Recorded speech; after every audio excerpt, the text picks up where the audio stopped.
Rory says, perfect timing. Just as the seconds tick over, we are right on time.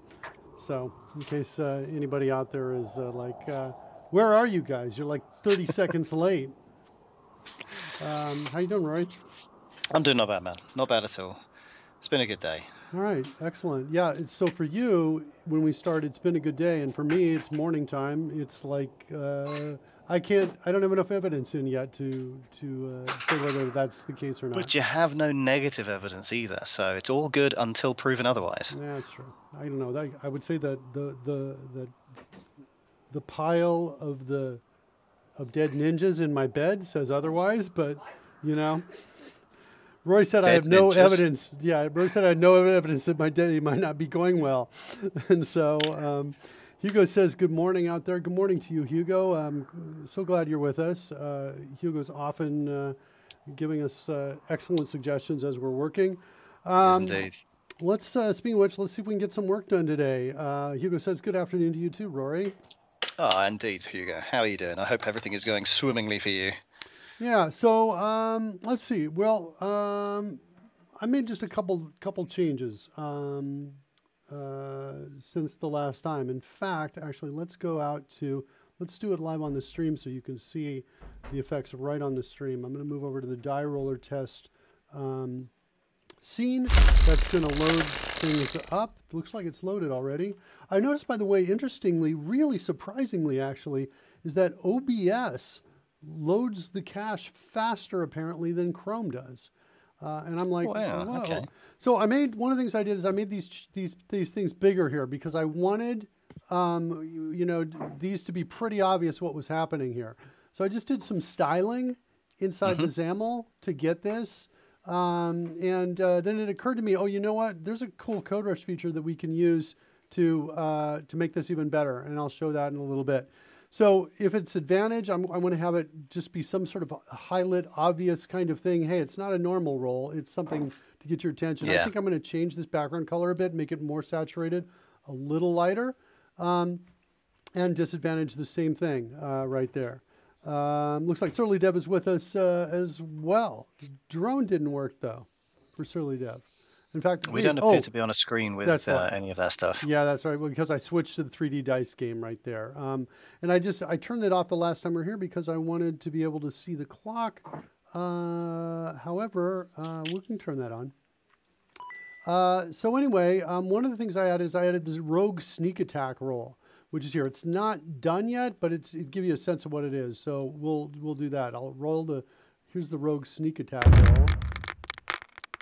And I heard the sounds, but I don't see the dice on the screen. Yeah. I wonder why that is. It certainly feels and sounds like it's working, but I don't see the dice. Is this one of those resource things again, surely? I don't know. I don't think so. It was all working fine moments ago when I ran the test, but I just hit the drone game, turned it on. Maybe there's some hit there with the load. Maybe. Huh. Well, I guess I can always go over. The drone game isn't fully loaded itself yet anyway. Yeah, no, I noticed that. I can go over here and show it to you here. All right, here's the sneak attack. So it comes in, and you get a little bomb kind of blowing up there. Okay, That's for the rogue character. Depending on what the character color is, I think I talked about this last time, characters are going to have different colors. The dice change color, and so does the smoke. The cool thing about this smoke is it is both under the dice and over the dice. So it envelops them. Yeah. So the bottom of the smoke is actually on the lower layer, and the top of the smoke is on the top layer. Same thing with the fingers, right? The fingers come up. There's parts of it under the dice. Then the fingers reach around over the top. They grab the top. That's a good point. Yeah. I hadn't noticed it consciously, but you're right. It has to do that in order to pull the dice down. Yeah. No, it's got to do it. In fact, there's a lot of stuff going on here that's kind of trickery to make the 2D graphics work seamlessly with the 3D graphics, or at least appear to be seamless. And so those are some of the things that are going on there. But the sneak attack's not bad. The thing I'm going to add, which is going to be super easy to do, I just need to get a resource asset for it, is I'm going to have little puffs of smoke come right behind the die right after it drops the bomb. So what's happening here is that die is dropping the bomb right as it first hits the floor. And it's not obvious because the dice moving so fast that that's what happened. But if I put a little smoke trail behind it that leads back to the bomb, I think people are going to figure out what's going on with that. Sure, yeah. So that's something I'm going to do. I want to make it so that if we have an advantage roll and we go out and we do any kind of roll here, that's any of these checks here, flat D20, saving throw, death saving throw, anything. If we had advantage or disadvantage and when this comes out, I want to select in the stream. I just realized you can't see one of the die there. It's off on the other side. Let's see here. Let's just roll it again. Oops, there's more. Clear the dice second. Advantage. And let's just do a skill check. There we go. Okay, now you can see them both. I want to pause for a moment. Then I want to take down the lowest. If it's an advantage roll, we're about to do these. I should have... okay, we're good. If it's an advantage roll, I want to take down the lowest dice. If it's a disadvantage roll, I want to take down the highest. And then I also want to highlight the other one. I haven't figured out what the highlight's going to be yet, but I think, simplest term, it's going to be a bright circle around it or something along those lines. A bright, not a filled circle, but a kind of an outline circle right there. Surly Dove says, you can tell me that the drone game hasn't fully loaded yet all you want. I know there's a delay built into the game to prevent it from working for me. Not true yet, Surly Dev, but in development. Kabuki Badger says, good morning. Good morning to you, Kabuki Badger. Good welcome. morning. Glad to have you out here. Good to see you. Okay, what's going on with over in... Whoops, that's not the one I wanted to click on, but he does rock. I wanted to click right nearby there on the die roller test. I wanted to see what was going on with the dice. Oh, you know what? I bet I know what it was, Rory. It's a refresh of the current cache page. I bet that is what I have to do. That could be it. There you go. And so now we've got it out here. See, that is a nice effect. Yeah, when this finishes loading, has it finished loading yet? I'm not sure if it has. Let's see if I can roll it. I can't roll it. Not yet. It's still loading. The sounds just came in for that. And can I do it yet? Hold on another page, on this page, the audio is coming from this page right here. Let me mute this for a second. And come back over here. And now can I roll on the stream? Not yet. Still loading. Yeah, it's the sneak attack smoke effects. They're pretty big and detailed. And so it takes longer to load up the 3D dice up there. Is that it? There it is. Okay, so now it's there. All right, so we can take this away. And there's our effects right there. Here comes the sneak attack. You can see how good this looks on a darker background. On a dark background, it looks pretty cool. Yeah, that's nice. So, yeah. And there's a real depth to it, like you said. Yeah, it's not bad. It's not bad. And depending on what character that's out there, let's see. Do we have it? Oh, it looks like I just hit a bug. Was that a perf bug on the scroll coming out? Yeah, I think the perf bug on the scroll led to another bug where now I'm not able to roll dice. Is that really the case? It looks like I'm not able to roll dice. Or wait, oh, I know what happened. No, I switched to Kayla's turn and it then got rid of the dice roller test because I don't have the 3D dice on that other page, on those other pages. So I can't change without losing them. I was just going to change to show you that the color of it changes. Okay, so anyway, with that, let's go to the, which one is it? Is it the overlay bot? I keep forgetting because I don't have these well named. Yep, that's the one it was. I just wanted to get rid of that and refresh that. So we got rid of the scroll on the screen. Okay, so that's one. I just want to get right into the code and kind of work on that is what I want to do. I think actually before I get into the advantage disadvantage, let's go over. I want to do one UI fix here, and on that UI fix, I think we're gonna have to shut down what's running. So we're gonna shut things down for just a minute, make a quick UI fix. I want to change this black X to a checkbox is what I want to do. Okay. And that means I need to start up PowerPoint, which I'm going to do that as well. And I love the fact that whenever we want to do snazzy, poignant graphics, the first step is PowerPoint. Historically, that would never have been the case, but we've seen your skills with this before, and it really does justify itself. PowerPoint has in fact, here's the thing I was going to build right here. I have it already. Let's go ahead and delete that and make it a little harder on me. Yeah, so you can see this. Let's just we'll get to a new page here. Yeah, PowerPoint for prototyping graphics, I find, is the fastest app out there because of a few simple things that if other apps had, we'd be totally fine with. We'll go ahead and I'll prototype it now. So I want to get that checkbox. So I'm just going to drag something that's going to be one of the strokes of that. I'm going to control click, rotate this 90 degrees, bring this in about, I don't know, about there. Then select them both and arrange, align right sides, arrange, align tops. Then we want to merge them together, rotate it around in the position I want it to be in, copy that to the clipboard. And now let's shut down what we're running so we can go in and make some changes. The reason we have to shut down, we can't do this with edit and continue, is because I need what I'm about to put in to be named. And edit and continue, while it allows me to change the XAML, we have not discovered a way where it will also allow me to add a named property in here with this xname attribute, and then from there use that in the code. I can't do it, and whenever I'm doing edit and continue in this manner, I never want to write code to actually go search through the tree to find it and then use it, because I could theoretically do that to get around that limitation, but I haven't tried it yet because it's kind of a pain in the butt. So here's the deal right here. We've got a template for the radio button right here.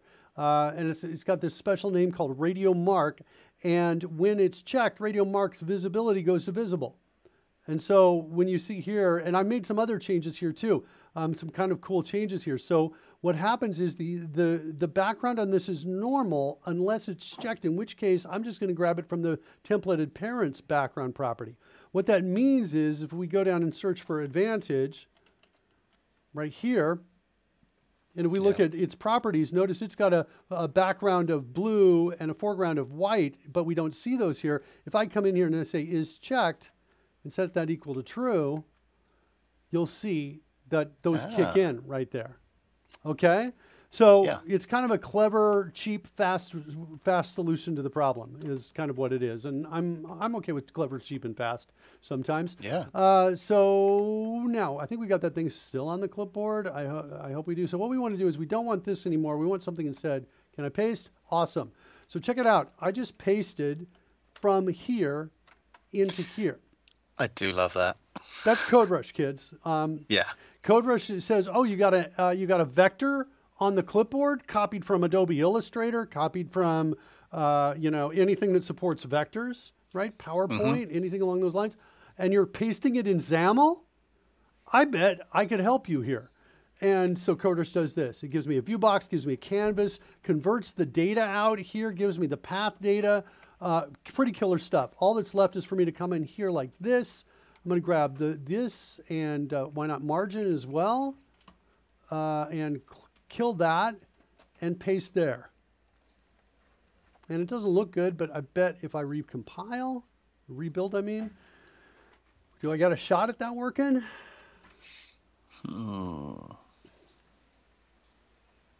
I'm hopeful. Build succeeded. Oh, yes. Okay, it worked. There we go. All right, good. I was like, build succeeded, and I didn't see it. I was like, okay, now I got bigger problems, because theoretically that should totally work. I think I want to change the margin a little bit. I want to take the bottom. A little off center somehow. Yeah. So let's look at that. But let's not let that take away at all from the idea that, I mean, if you were to just look at, was it line 24 there, with the sheer number of digits and coordinates and various parts that clearly go into making up this. And what did it take you? Less than 30 seconds to actually put that together in PowerPoint, copy to the clipboard, paste into XAML. Job basically done. I mean, what you're doing now is just the fine tuning, which you would have done with any graphic that you'd have put in here. It's a phenomenal saving of time. In fact, it's kind of game changing, because the level of time it would have taken you in anything else, you might not have even bothered, right? You'd have thought it's too much like hard work. No, you're right. I wouldn't have done it. I was going to make a joke that, I could type in those numbers in 30 seconds. It really didn't take me that much time. Away you go. We'll time you. No, but I couldn't. I probably couldn't get 3 of those numbers in 30 seconds.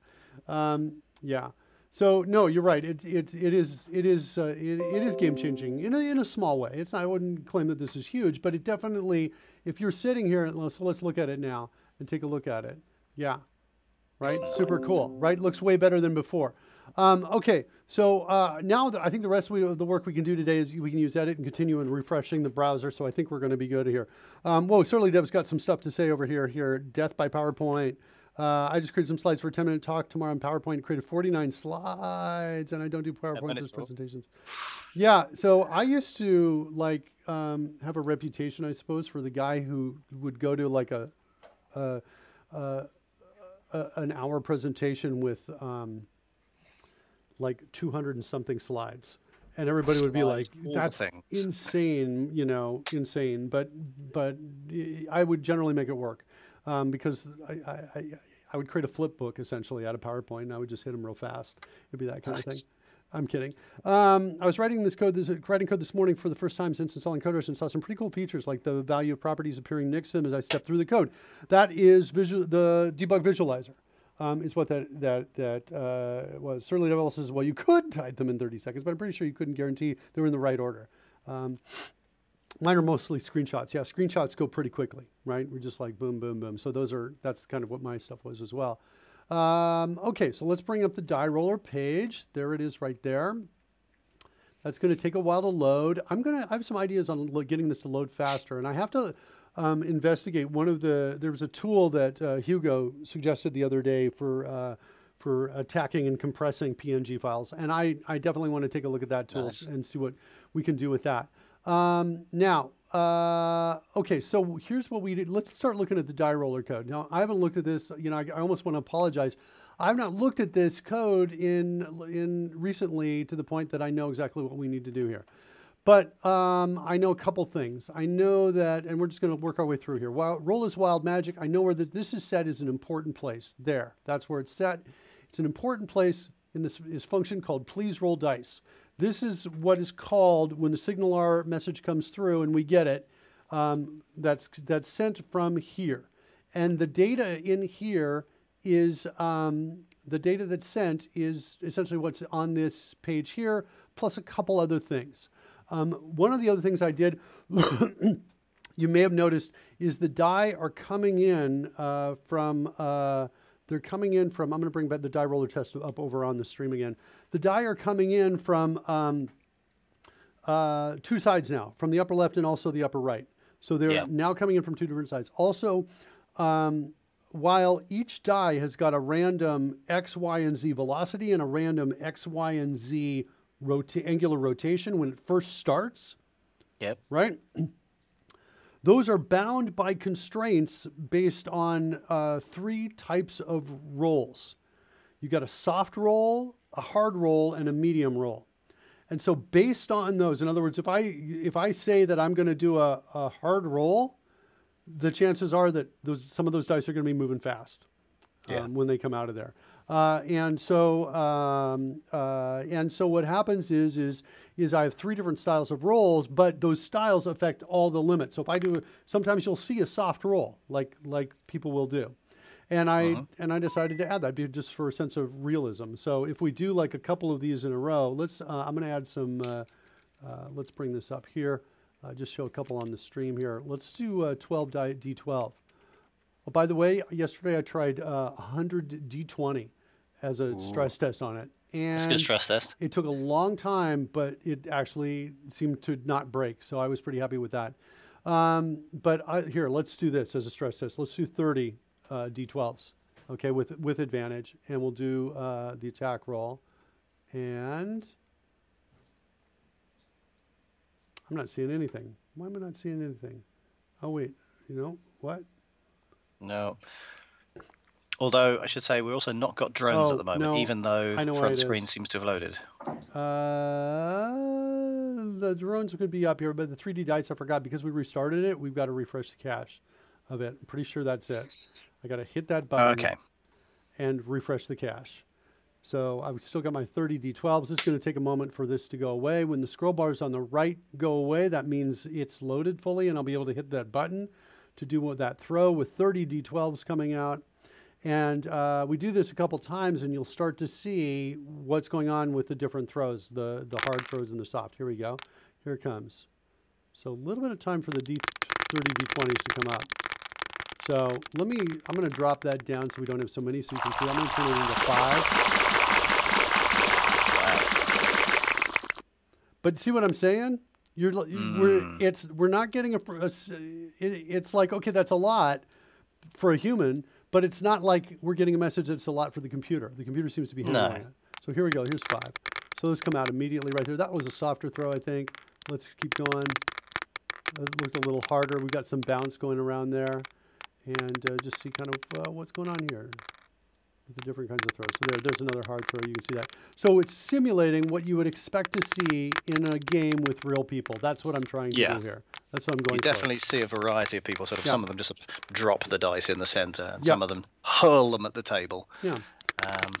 And off the edge of the table. Yeah, so that's it. So Rory, do you ever think... That's the big advantage here, of course. You can't ever have them leave the table. That's true. By the way, Rory, as a kid, do you ever think, oh, when I grow up, I'm going to do play-by-play for dice rolling, where I talk about, you know, these things? Oh, it was totally my ambition from about the age of 6. So I fulfilled a life goal here now. There you go. I got that sense, right? Hugo's asked, the memory stayed okay with 100 D20 as well. Hugo, there was no need to check. Yeah. It was 100 D20. Of course it stayed okay.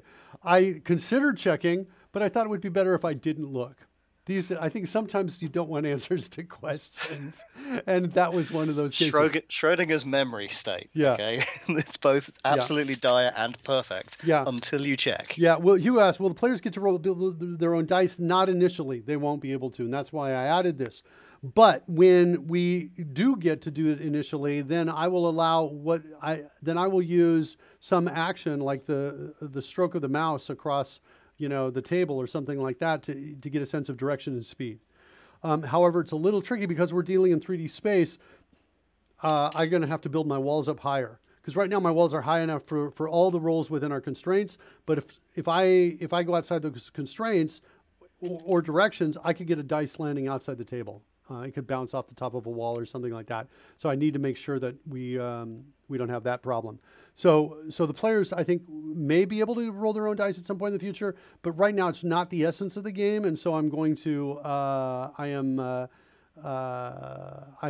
may give them a button. Is what I may give them, and we'll work on the essence of the game, which is the combat system and the effects over the screen, over the live screen. Okay, so that's that. Let's figure out now we're going to do, I'm just going to take this off screen, but what I'm going to do is I'll be clicking advance. Oh, one other thing I did, Rory, which sucks for our testing, but I made it so that when I click any of these on advantage, it clears advantage and goes back to normal for the next one. Okay. So that we don't accidentally give someone advantage. I might disable that. That's good for normal usage though, isn't it? I might disable that for right now. What is it? There's the line of code. I'm looking at it right there. It's on 147. So I'll set a breakpoint here, roll one more time.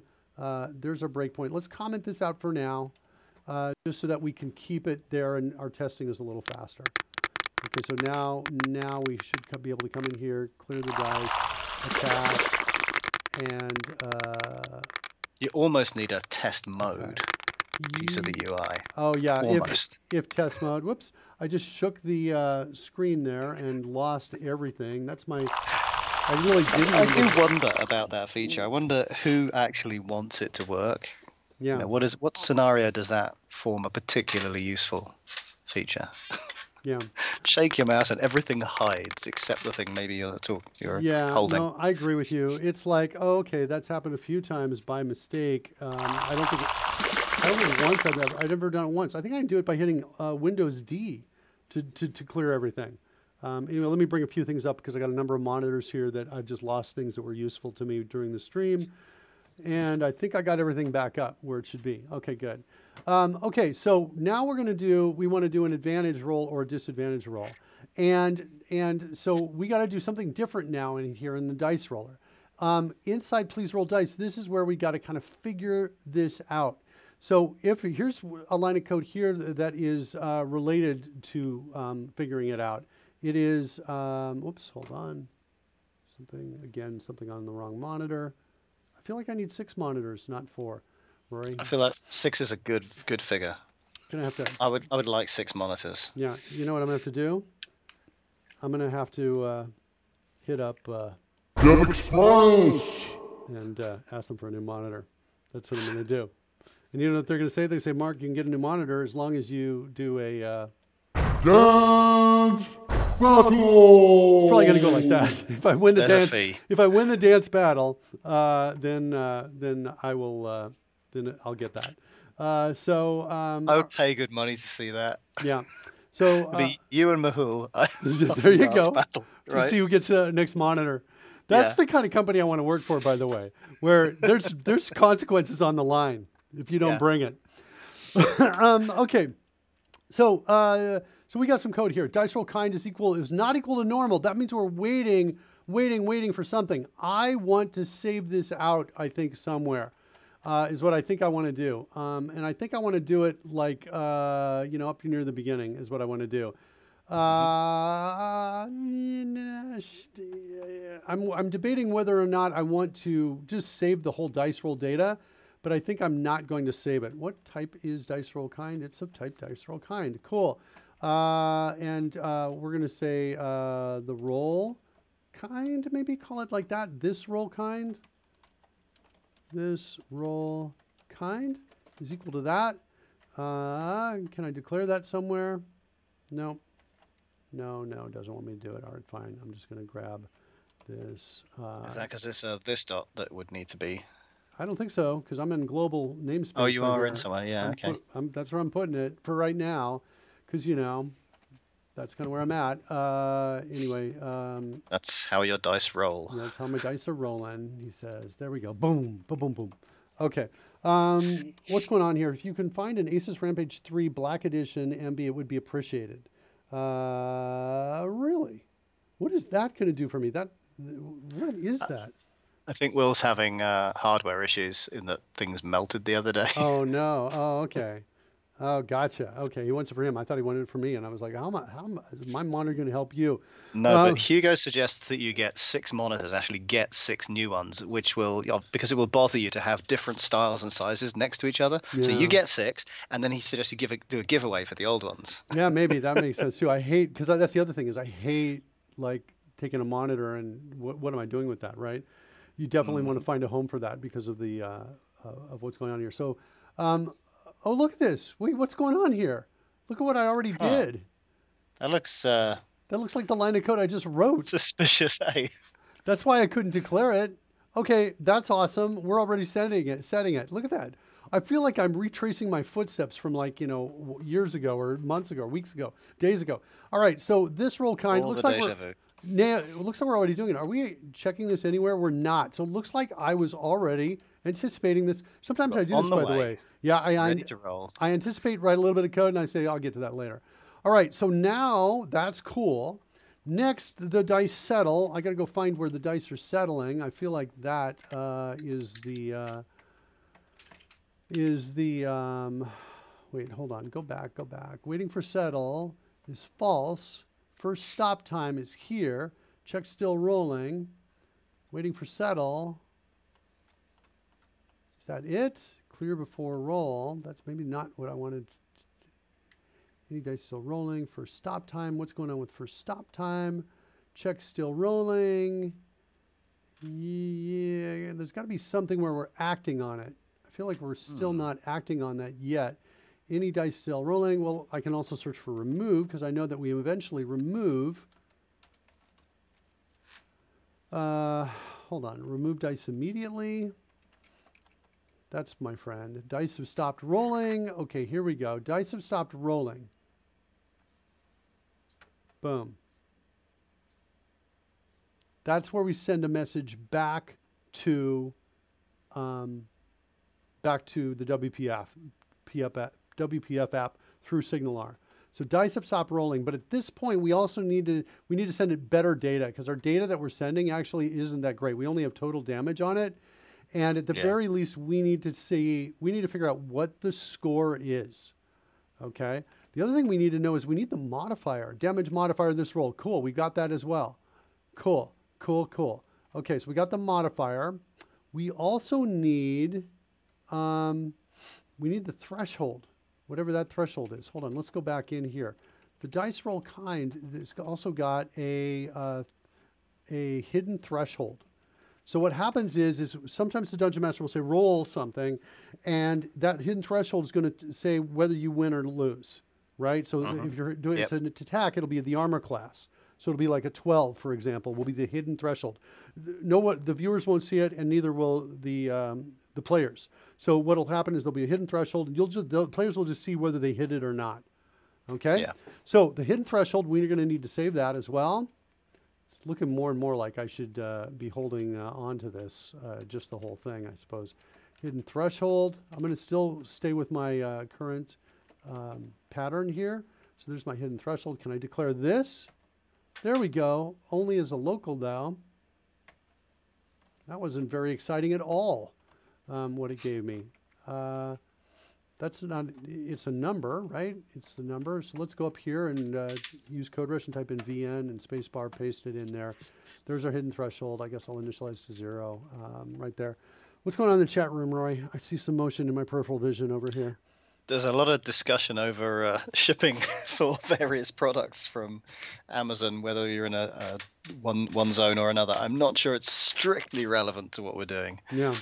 Hugo says, I see the thought is planted. Yeah, you're pretty much correct. Although I do have one monitor turned on its side, oriented in a portrait way, and I have the chat room in there right now, and sometimes I'll throw a block of code in there, whatever. I find it really useful to have that one off to the side, and then I've got 2 horizontal ones stacked on top of each other here. The camera's right between those 2, and then off to my left is my laptop monitor. This is on a moving desk, so weight is kind of a deal because it's just essentially sliding across the floor. Yeah, okay. Just checking to see if there's something on my desk that I could do a show and tell with, but it's not here on my desk. I think it's nearby me. Okay, no biggie. Okay, so we have the hidden threshold and the modifier. We have the modifier as well. And so now, and then I think we need one other thing that say, it's a D20 roll.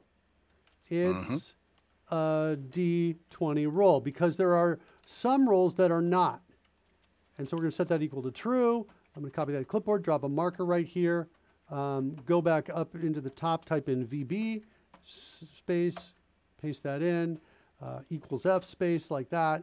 It's a D20 roll. We're going to only set this to true here. And over here, we're going to say false, I guess, is what we're going to do. Like that. And I think arguably you could say, well, wait, if it's wild magic, then we know it's not a D20, but we might add something else later on. So I'm just going to say, hey, we're a D20 if we're in this space.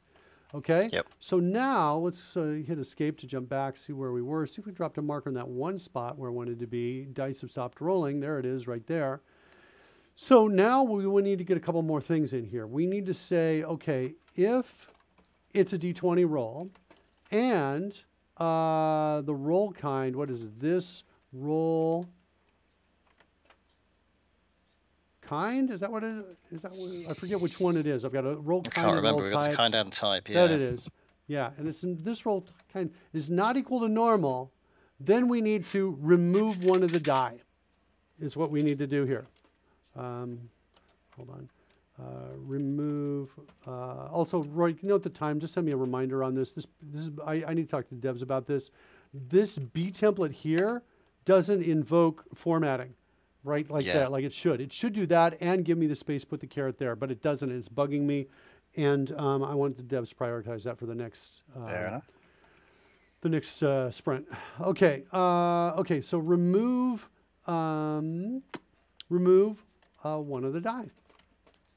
Okay, so we got to figure out which one we're going to do and then figure out what the score is on there. We also have to find that D20 is what we have to find. And you know what I think I want to do?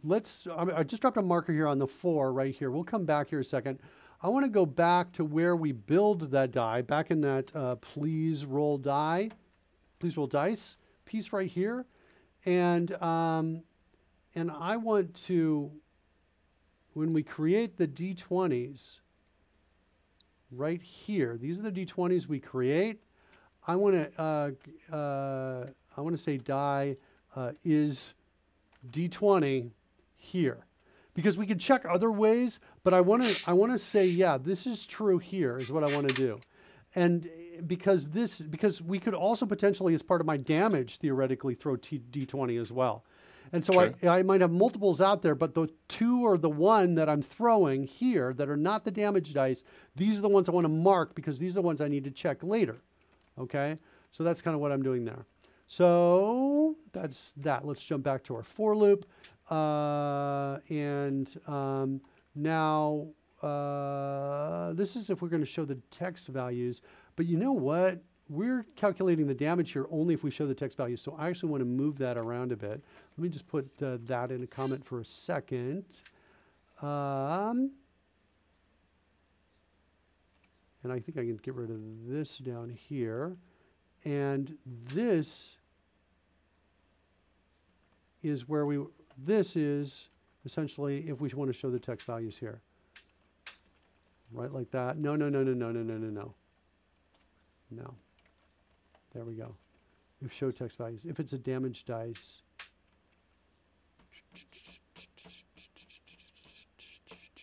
Interesting. I wasn't showing the values for the non-damaged dice. This is test code anyway. We're going to replace this. We're just going to get the total and we'll have a text effect for it. So this is going to change.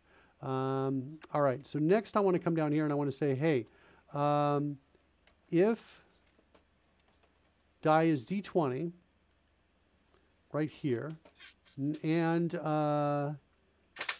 a D20 roll and it's not normal. Let's do this. Let's create a Boolean up here. Check D20s. Like that. Set equal to that. Okay. So if it's a D20, let's just do this. If check D20s and that. Roy, keep an eye while I'm on the code. Keep an eye on the chat room for me. Make sure I don't miss anything that I need to. I think you're pretty safe at the moment. All right. Also, let's call out anything that's funny to me too as well. Anybody well. I definitely need to know about what's going on. Apparently, Surly Dev jumped into a conversation at a conference the other day, specifically to mention your walking desk.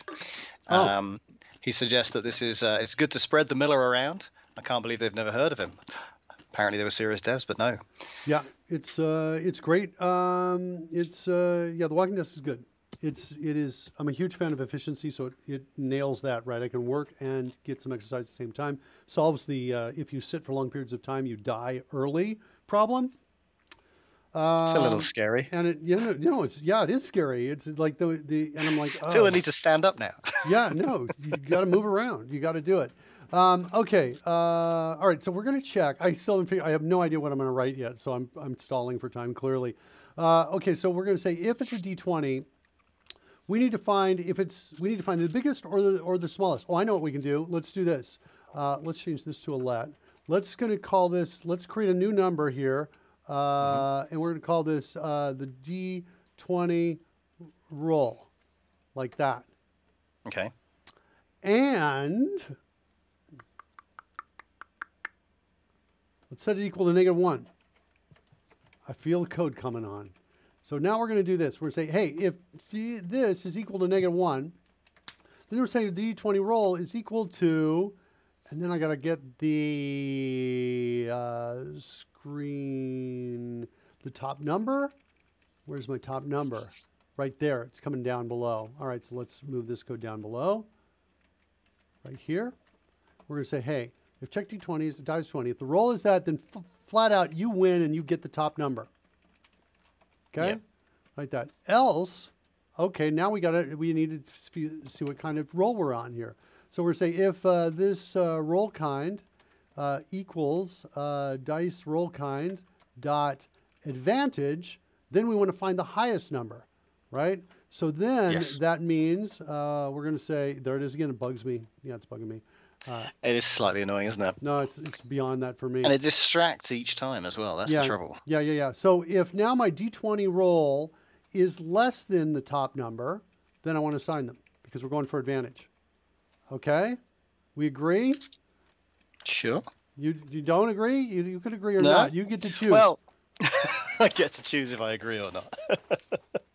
If you're looking for the smallest, then you're going to keep going and keep overwriting with the top number.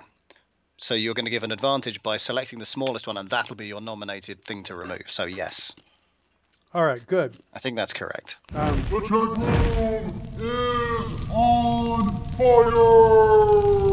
This is my favorite acting work that I do here, by the way. I look up at effects that are not actually above my head to make that look like that's happening there. Kids, looks like you're going crazy out there in the chat room. Does Mark work, by the way, if you guys want me to get my attention on anything? Dude! Yep, that works. Check out the chat room. Do you do the weather too? What are we talking about? Did I miss something here in the weather? Is that for me? I'm not sure what they're talking about. That's a little weird one. We were talking about weather for the for this guy over here, showing weather there in the future. I don't know if I talked to you about that, Rory, on the stream today. I was talking to our dungeon master about that, and he was saying, "Oh yeah, because one of the characters can control the weather." And I was saying, "Ooh, nice. How cool would that be, right? If you had a little cloud and you had actually, you know, particle system rain dropping down from that, or whatever, thunder, lightning, you know, combination of animated effects plus particle effects." Kind of cool, and had that change depending on, you know, where you were, what time of day it was, that sort of thing. That's pretty good, yeah. Yeah, it might be something in the future we do. Hugo Dahl has posted a link in the chat room to the kind of desk he uses, as opposed to your walking desk. And I got to say, although you wouldn't walk with this, it's a lovely way to raise the level of whatever you're doing, the keyboard, the monitors, and what have you, up as you go. Hold on. It's not Hugo's, is it? That just came out. It's not. He says he's or Straight Butters. I mean, Hugo Dahl has this. So Hugo, okay, Hugo's got that one. Okay, hold on. Hugo's link didn't come out as a link. It didn't. No, that was slightly weird.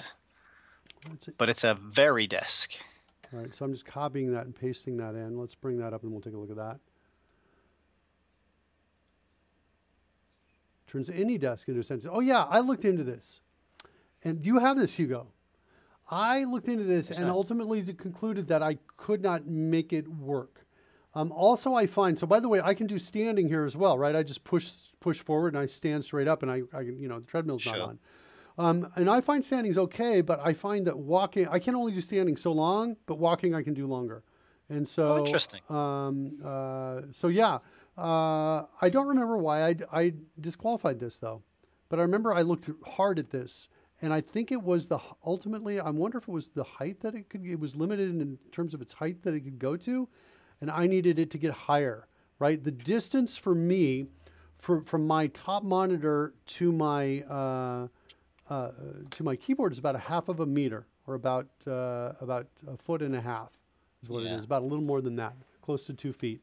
And so, and I think I was looking at this and I was thinking, that does not look far enough. I think that might have been it, but I'm not sure. But interesting.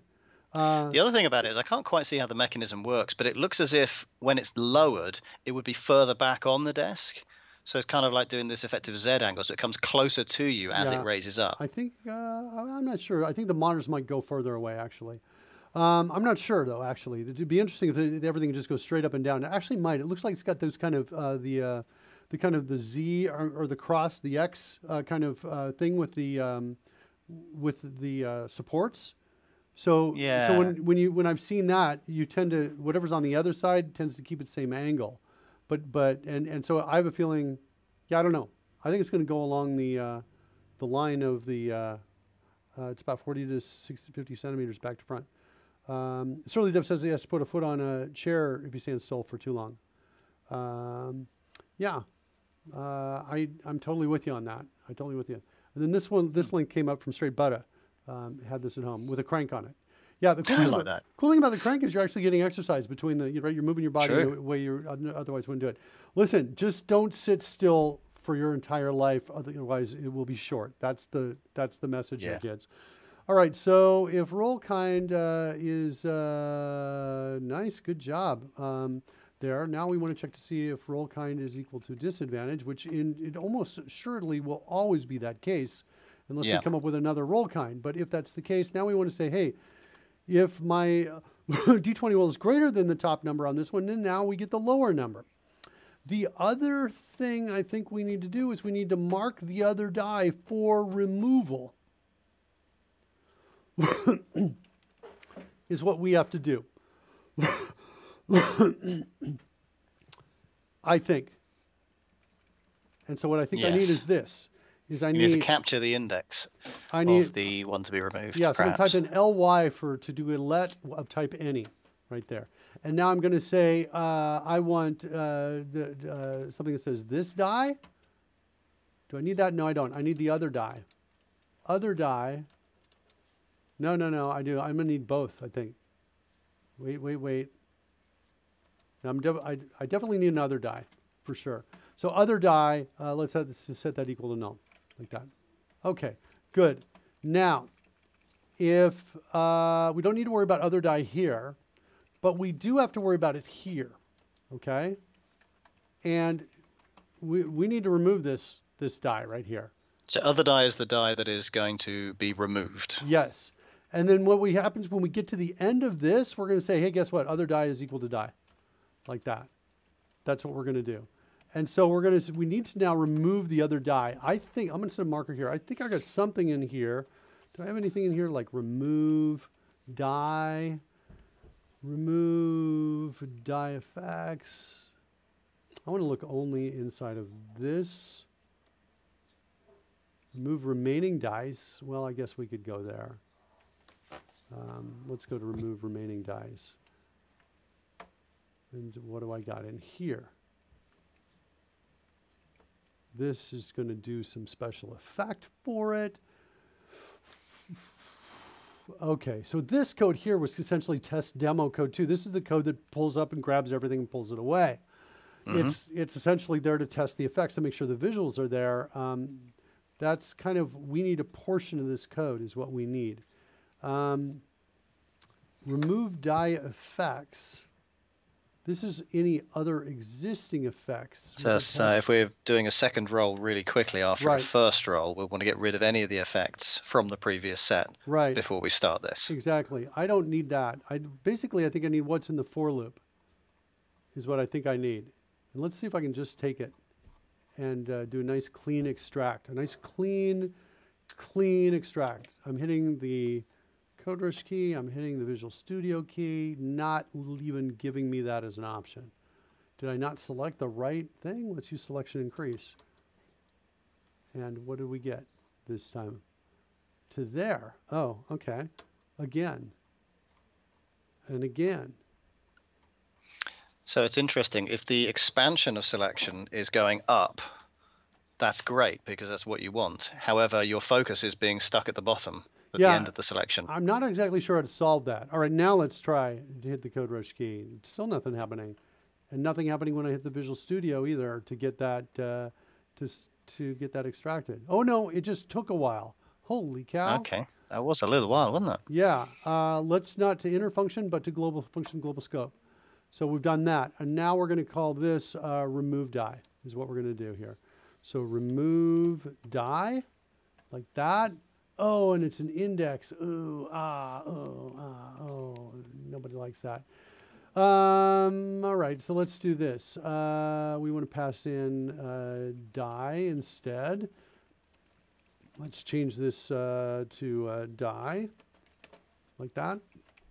And let's pass in dice of I instead. And the die portal time distance.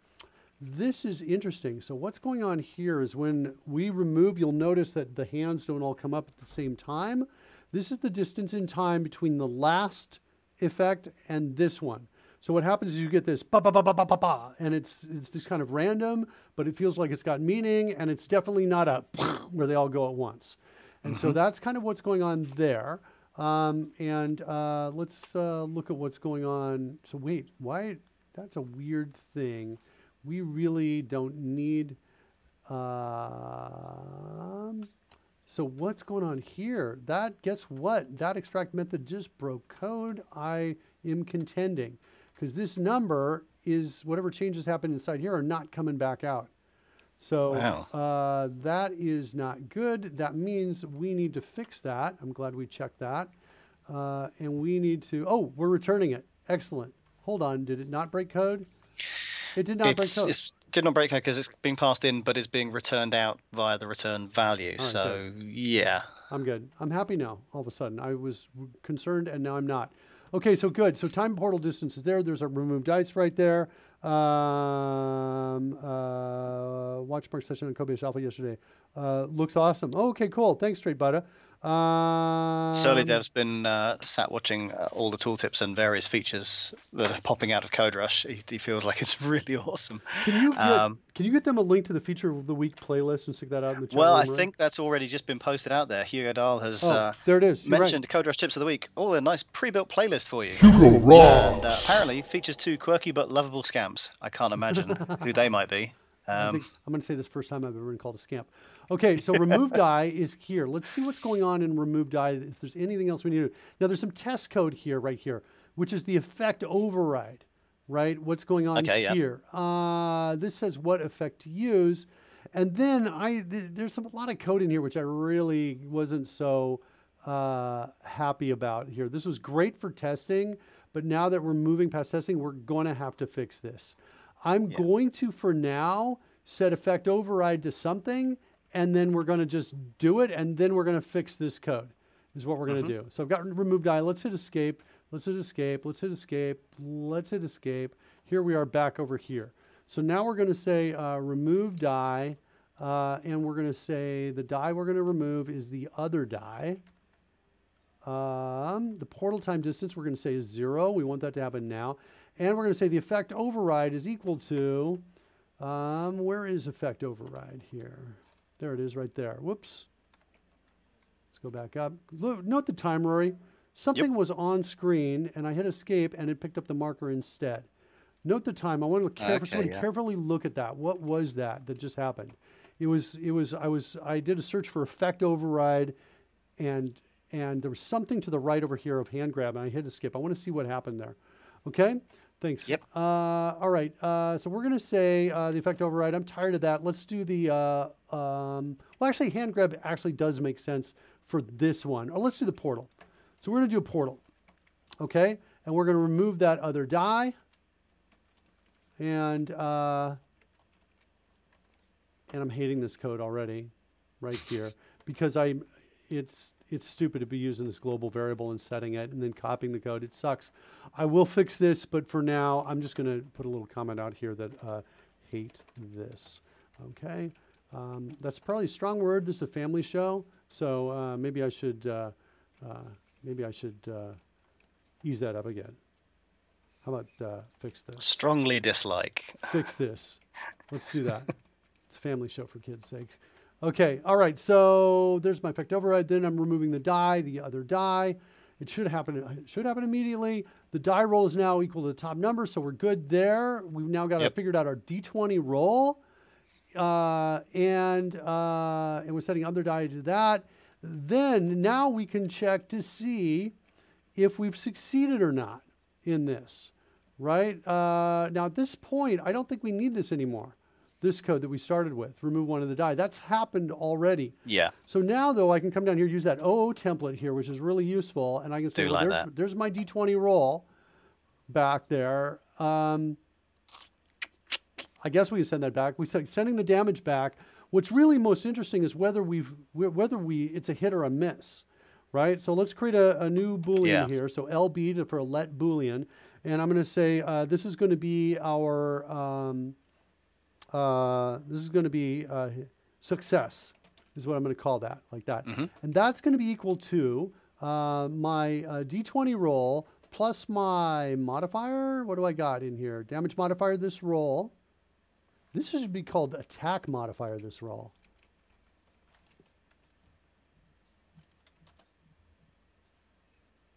What's going on? Performance. I've got a performance issue right here. Interesting. No report from Visual Studio about what's going on there, what caused that, but just slow down for a second while I was typing that in. Attack modifier, this roll, and success is equal to that plus that is greater than my hidden threshold. Again, Rory. Yeah. Performance. Okay, note the time. I'm not sure what we can do, but you know what? We've got logs. CodeRushed is maintaining logs in the background. Indeed. At least for me. And so we can get people to take a look at that and see what's going on there. Just note that time too, Rory. Thanks. And a good time to say that we are dog fooding. CodeRushed. We're dog fooding live, kids. And so I get like at least weekly builds, if not daily builds. And so anything that's interesting or unusual, what's awesome about the stream is that we got a video recording of it, so we can reproduce more easily often. And Rory's with us as well, helping out, marking the time, those kinds of things. So, as you say, it's great to have a definitive video of a bug. How often is it a user goes to you and says, right. yeah, there's this bug, and then you spend how long trying to recreate because you don't have his exact scenario or know what he was doing? Yeah. This is great evidence. It's good. Yeah. So now we've got success coming back, a Boolean. We've got the D20 roll coming back, what that was. I guess we could send the modifier, attack modifier of this roll as well back. It doesn't hurt to send that data, right? It's not really that big of a deal. So just OO again, paste and enter. I'm done. I guess we'll throw the hidden threshold back too, because that's the most important data right there. Yep. I think the other thing that we might do in the future is we could actually say we could give a GUID or something like that that's the ID of the roll. And then we could pass that back later if we thought that was useful in case we were worried about getting results back from a previous roll a long time ago or something like that. Sure, yeah. So we've got total damage. I think this is the essence of what we need to do. We're stringifying that. We're calling dice have stopped rolling. That's going to come out over into our Hubtastic base connect station right here. We should get that. Okay, here we go. Dice event args. Dice have stopped rolling, dice data. Let's put a breakpoint here. Now we got some more data coming across. Wouldn't that be exciting? Let's do a test. Yeah. Anybody ready to test some code? Oh, yeah. Let's refresh. Dice have stopped rolling. I'm not sure how we got here. Rolling, run. I think it's just because it was refreshed. Let's refresh this. Full screen that. It's going to take a while for it to stop loading. So I'm just looking at the scroll bars on the right and the bottom for that. And we're not getting a dice have stopped rolling here, I think, because it's not a roll that I'm starting or initiating. These are just we're in a different loop that's just this test loop as we're starting this up.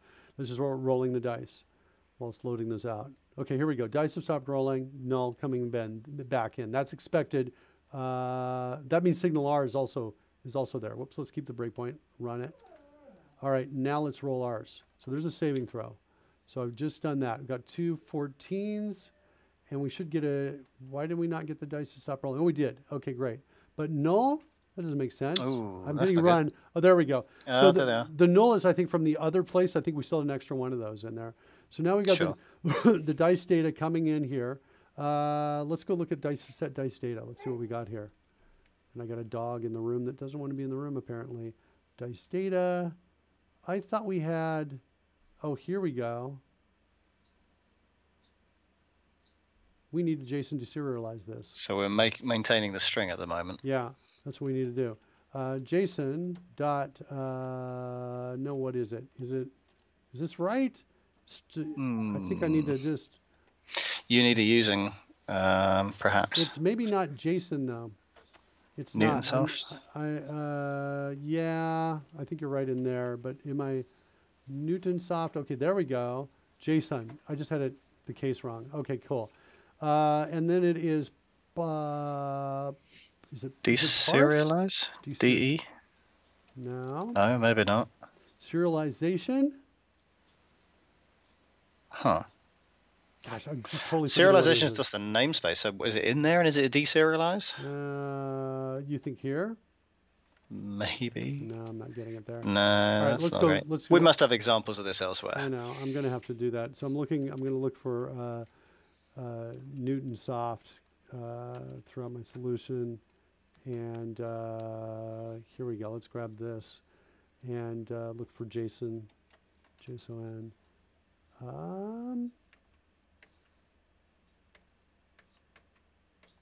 Where's the second one? Is it behind here? Okay, so that's not what I wanted. Let's look at my find results. Where are my find results? That's weird. Where they go? Did you? Let's try one more time. Try hidden F8. All right. That usually uses whichever of your previous lists you were looking through and goes to the next item. Yeah, because I closed it down. That's why. So let's. Really? Why is it taking so long to just get me this answer? Find results about midway down that list. I'm going to just do the search again. Okay. It's going to be faster, actually. It is faster, yeah. Okay. Right, up a little bit. There was the deserialized. Oh no, it's a comment. That's the thing we started from. That's me. There's something. Oh, here we go. JSON convert. Okay. So it's going to be somewhere in there. Okay. What else do we do with JSON apart from convert in one direction or the other? That seems like That's all we do. Somewhat redundant thing. So now we have serialize objects. Well, we need to deserialize in this case. Deserialize object. Boom. And we got to give it what's it going to give me, like a tuple or something like that if I just don't give it a type? Dice data. Let's look at that dice data and declare something for it. It's got the role. Wait, the role. Why does it not Where's have our the extra data? Yeah. We added like 3 or 4 other things. How did it get D20 roll, but not the D20 roll was new, but the other pieces are not? Is it because they have no data on them? In other words, they have default values that JSON was like, no, that doesn't make sense. I wouldn't put in there. Is that true or no? That doesn't make sense to me. Well, they're all value types, so surely zeros would get in because total damage is 0 at the moment. So I would imagine they should have stayed in there. Yeah, good point. So that's weird. Did I maybe not save? Look, it's not saved. Ah, that'll do it. That's maybe what's happened here. So that's exactly what I think happened. All right, so let's comment this out for now, and we'll run it again. We're going to come in and we'll set a breakpoint here and run. What do we got here? Just run that in the immediate window. JSON convert that serialized object. We're both of our eyes off the chat room, Rory. It seems so. Okay. Although I'm not entirely sure. This was to help us find the deserialize method, I guess, which we now have. So we were a little bit behind the curve, perhaps. I'm not sure why they're running in the immediate window, though. I'm not sure. Oh, I think maybe the deserialization just to see to get the answer to the question there. I think that might have been it. Okay, let's go back. We'll do one more refresh here. Got a breakpoint out here. Where were we? Right there. We're going to grab that data that comes in. Actually, I can come over to where we were, a dice roller. That's going to be my model for what I'm going to build when we get to that breakpoint. Still loading. Correct. The immediate window was a way to test the deserialization. Yeah, okay, so we would have run it in there and get our results to sort of prove correctness. Yeah, I've heard a lot of people talk about the immediate window, and I am not that guy. What is it in debug? I've not really found it something I've played with. I guess I got to wait till I'm in the scope of the breakpoint there to do it. Yeah, I've not done that. I used to like the immediate window in VB6, where you could effectively just call any function that you could reach and give it fixed values just to test that you had written that function. It was kind of like a precursor to unit tests almost. Nice. I'm going to just hit run here. Now we've got the data coming in. There we go. Much more data. That's much happier for me. Okay, so now let's drop a marker there. Let's come up here and let's create a new class here. Dice roll result class. And let's just paste these pieces in here. I think I've got to give them the exact same names as all of these. And this will just magically work for me if I do it. So so let's see what we got here. Success is going to be a Boolean. So I'll just type in VB for variable type Boolean. And roll D20 roll is going to be an int. So I'm going to just type in VI and paste it. Attack modifier this roll also is VI, but I can use Shift Enter on here to duplicate that line and then paste. It's a little faster. Hidden threshold, just copy the clipboard, Shift Enter, paste like that. Total damage as well, same thing. Shift Enter, paste like that. And now let's go in and I'm just going to make all these public properties like that. And now let's go back to where we were. Set dice data. And let's come in here, and now let's do this and see how magically delicious this might possibly be.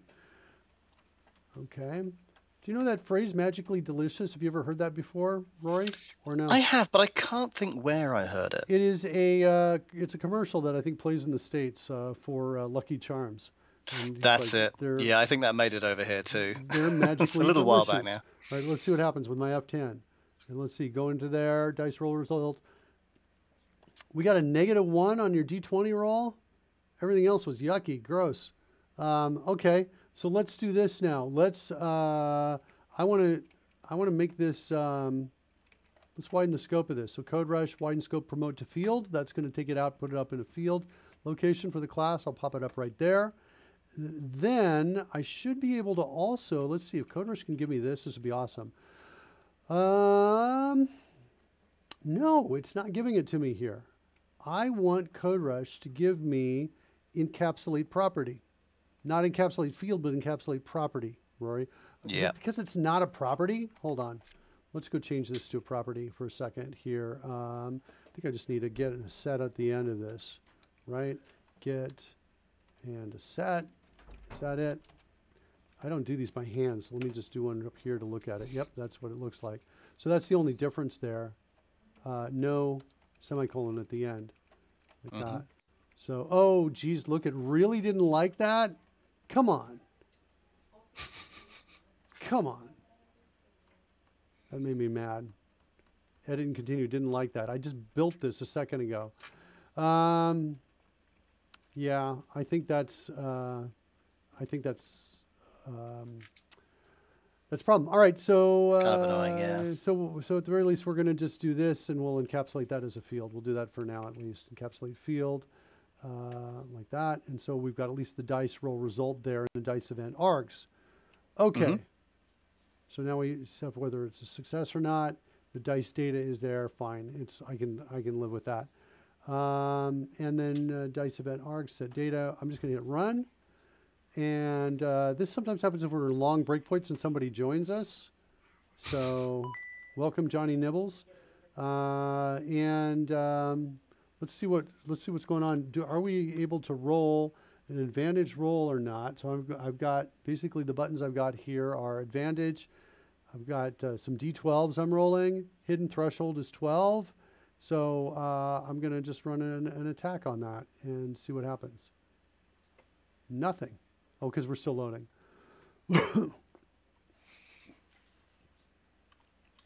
know what? The load, I'm worried about the load because we were in that breakpoint for so long, we might have lost signal R.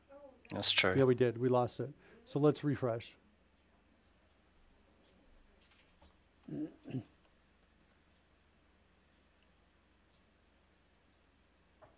Got some really cool stuff. We're starting in a few minutes as soon as Roy leaves, by the way. Yeah, I figured that might be the case, eh? It's the coolest stuff in the world. Your mind will be blown. It's all about you too. It's to celebrate. It's like a look back at all the episodes that Rory was helping us. It's awesome. It's pretty short. I've got special guests lined up. You know, really huge, big wigs. Full on. This is your life, kind of. In the industry. What's going on here? What happened? Data is null. I bet, right? Is it null? Could be, yeah. I think it's null. Is the problem? What's going on? I got performance problem again. Okay, there we go. Just cleared up. What do we got? Come on. Dice data is null. Yeah, when Visual Studio causes the problem, I don't see Visual Studio putting a message up here saying... was about to mention that earlier. I thought, the number of features that potentially could volunteer themselves as well. I slowed things down, sorry. Yeah. But don't. It should be a feature. It should tell me what feature just did that. If the diagnostic is so useful for extensions, why wouldn't it also be useful for internal features? Yeah. I know. Okay, so equals n like that will give me the double equals there. And if it's null, then I'm going to say dice roll result is equal to null, like that. And so to get this set to null quickly, I just copy to the clipboard and then type in SN like that. And it just does everything for me. And then otherwise else space like that. It's going to give me those right there. So if dice data is null, then our result's null. Otherwise, we're there. And then what we want to do is come back up here, set next statement. And... we live happily ever after. Let's run. Hopefully we're not, did we lose signal R that time? It said failed. Oh wait, disconnected. Yeah, that's killing me. I got to change that. That does not make it easy to debug. Do I see Will's comment aimed at you earlier, Roy? The message from your wife. I didn't see that. Oh, Roy said he saw it. Yeah, allegedly, maybe I'm sleeping on the couch if I don't get a move on. But it's the coolest thing. No, but you can do that, Roy. I don't want to put any pressure on you, but this is seriously cool. I've got all of the major A-list actors from Endgame are going to be showing up. Wow. They've got a special message they want to deliver to you for how good you are as a co-host. I take it's a spoiler-free message, obviously. Yeah. Yeah, I can't share that message. I can't share that message with you now. What's going on here? What is happening in this world? It's like are we hung? What's going on? Are we in a break point? Oh, we are. Jeez. Okay, this. Okay. I think I just blew it with that kind of weird break point there, and I think we lost it. Did we lose it? Maybe not. Maybe. Signal, because Signaler hasn't finished loading yet, so I think we're going to be okay in this refresh. Okay, good. And we're finally able to see if we can do an advantage or disadvantage to see which roll comes in here. Let's do just not an attack, just a normal like a skill check or saving throw once this finishes loading. Okay, there it is. So here we go, and we're doing an advantage. So the 15 should go away. Uh-oh, I is not defined. Got a problem in dice roll and remove die. Okay. The good news is we're calling remove die. The bad news is, let's go find it.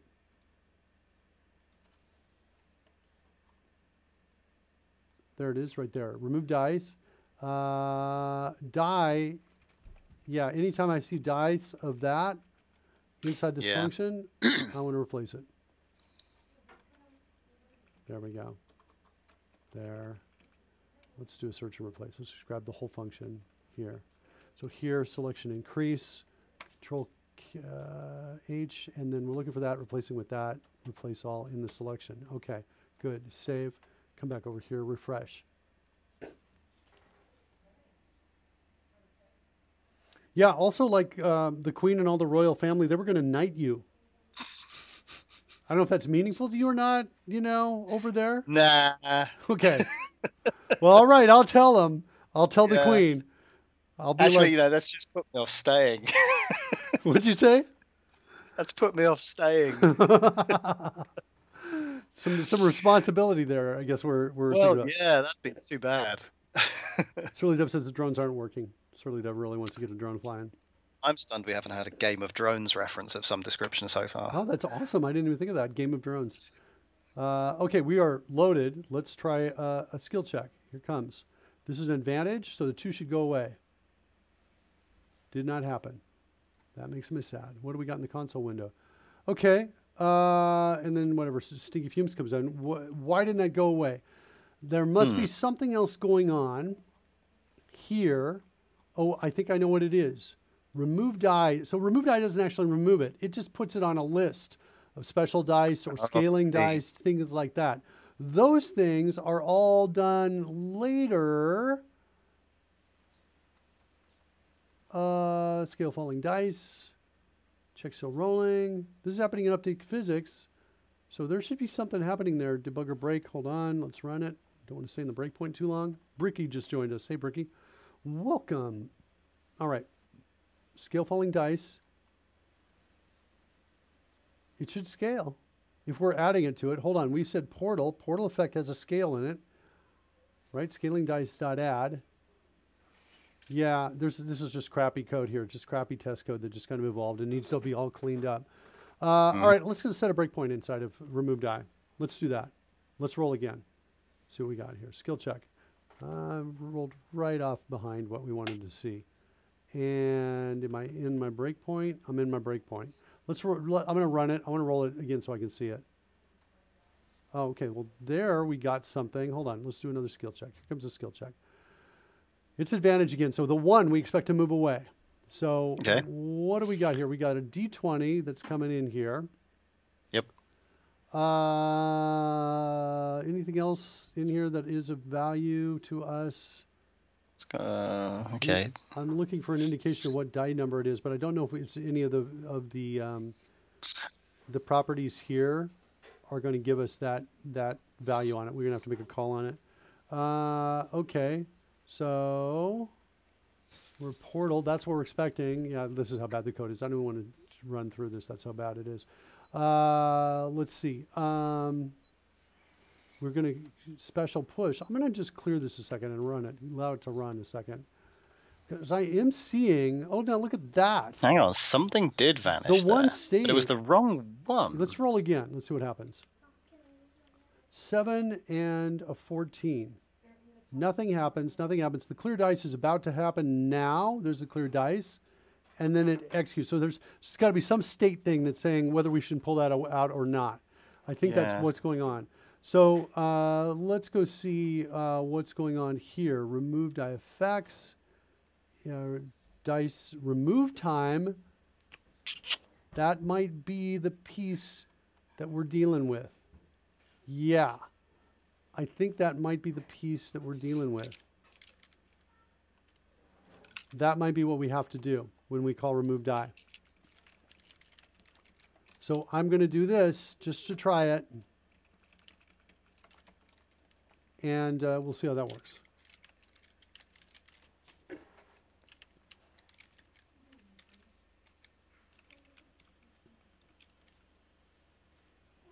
Roy, I just got a message from security for the Queen. She's going to be a little late, running a little bit late. So you have some time to stay before you have to get out of there. So I'm concerned, actually, because if there's security catch up with me, maybe that's not such a good thing. Hugo says, also need to check and make sure that only one die gets removed if the value to remove is on more than one die. Yes. I think that's already locating and finding. I think the code's going to do that. The lowest value. Yeah, no, I think the code's already going to do that. That'll be for a single dice. So let's imagine there were 5 dice, and the 4th one and the 5th one both had a 1 on, right? The lowest value. The first one would get found on the 4th value, and then it would continue, and it would find the 5th, and it would not. It won't add them both to the list of things to remove. It will just add 1. It's going to remove every die but the top one is what it's going to do. So if there are 2 die, it's going to remove the bottom one. And if they're the same number, it's going to remove one of them. I'm pretty sure. We can double check that code. All right. Are we loaded yet? We're not loaded? Or are we loaded? Oh, no, we are loaded. Okay, we're loaded. So let's do a skill check again. Here's the skill check. Let's do another one. I don't like that one because it's on. There we go. So we got a 2 and a 6. Ah, that was it. Hey, score. And now will this one go away when the clear dice hits? Now. Clear dice hits, but now the second one goes away again. Okay, so we need to fix that second one. So this other die, what we need is a function that says remove single die. Like this. Single die now. Like that. I think. And with that particular level of success. Bye, Rory. And the fact that I can hear the Queen's security coming. She's coming. They're checking. They're scanning the room. I will see you tomorrow at same time. Excellent, Rory. Also tomorrow, let's plan on doing a feature of the week video. We need to record that too. Let me know if you have any time constraints on that and when we can do it. That should be fine. Okay?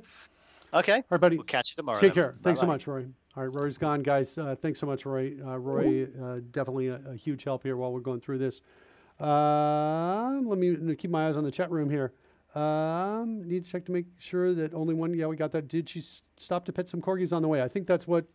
Yes, the answer. That's what security's now telling me. The answer to the question. Apparently, security's watching the stream as well. Need some sort of audio visual effect when the load is complete. I think you're right.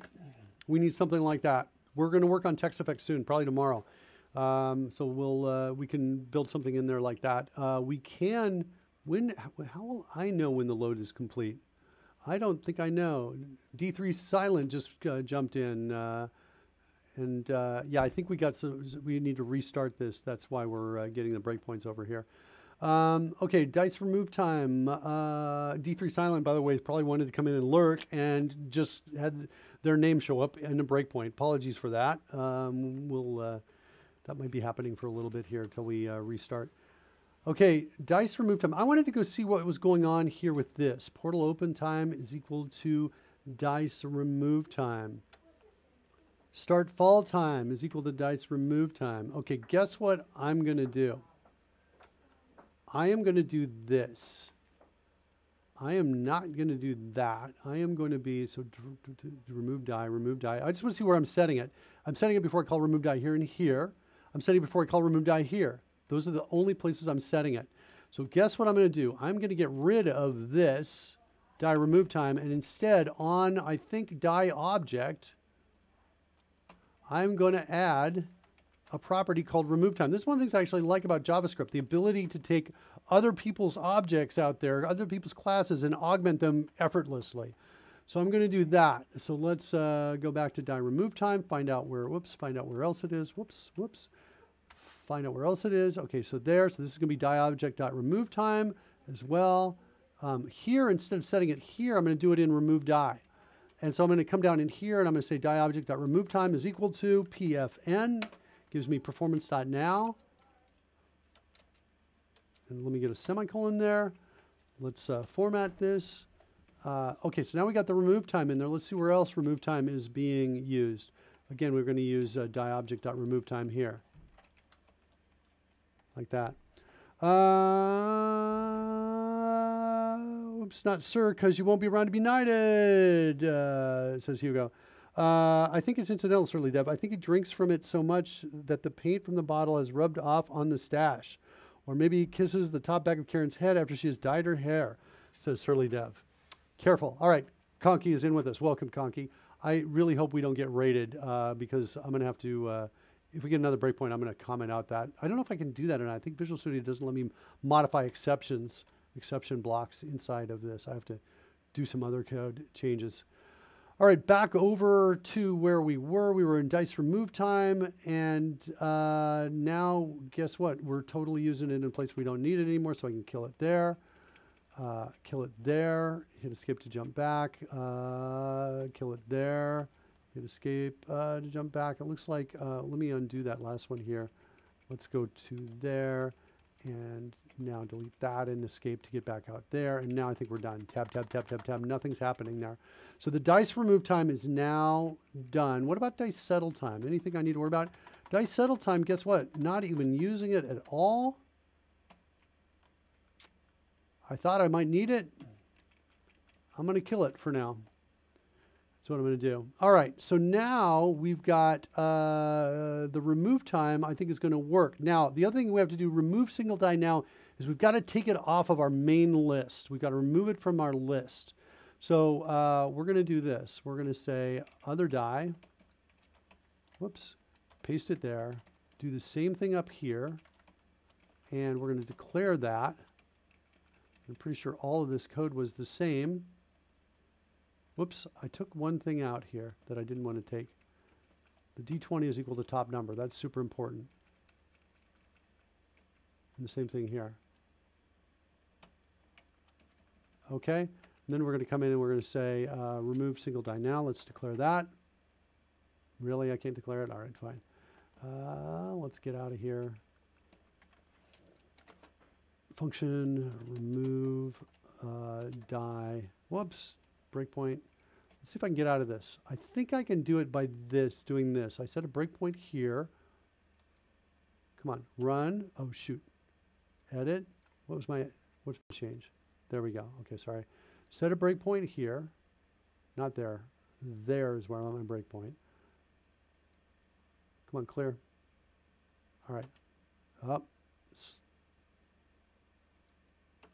There we go. All right.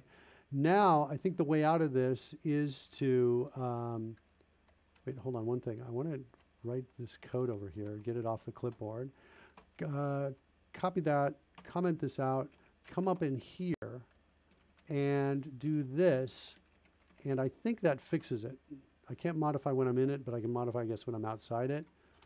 Something like that. I don't even need probably the copy and paste, just like that. And then now we can run, and we should be free of those breaks in the future. Okay, so now we've got the other die over here. Yeah, debugger.break is what we were hitting right there. So this is going to be remove single die, I think is what we called it. Remove single die now. And that's going to be a VY, variable of type any. We're going to call it die. It's our die coming in. And then we're going to do remove here. And now we have the other to-do piece is we've got to go, I'm pretty sure the problem is it's inside our dice array. So we basically need a for loop here that goes to, spans the length of the dice array, checks to see if dice of I equals die, like that. And if that's the case, then we want to do something with it. Let's do this down over here. And I think it is dice.split splice the start number and the delete count. So the start number is I and the delete count is 1. And I actually want to go do a for loop that's in reverse. I think I got a reverse for loop with a uppercase F, R-I, like that. And we'll do, is that right? Nope, that didn't do it. What's the for loop in reverse? I thought I had those templates. I'm not remembering them, so maybe I do not have them, or maybe they only exist in C#. Okay, so am I going to manually do this and take them in reverse? Because we're only going to find one and remove it. So once we remove it, I think we can just remove it and return and get out. I think we can do that. That might fix it. Could this be simpler by setting a state flag on this and say it'd be removed and skip over them on the clear dice? Yeah, it could do that, actually. Could be simpler, but let's try this and see what happens. And because if it works, then you could also argue in the name of simplicity that not making any more changes is simpler too. Okay, so let's see what we got here.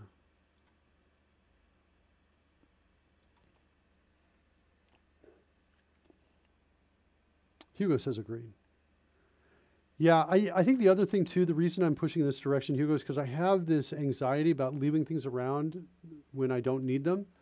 And the anxiety goes away if I clear up that, if I write code that doesn't do that. All right, so what do we got? 7 should go away. It goes.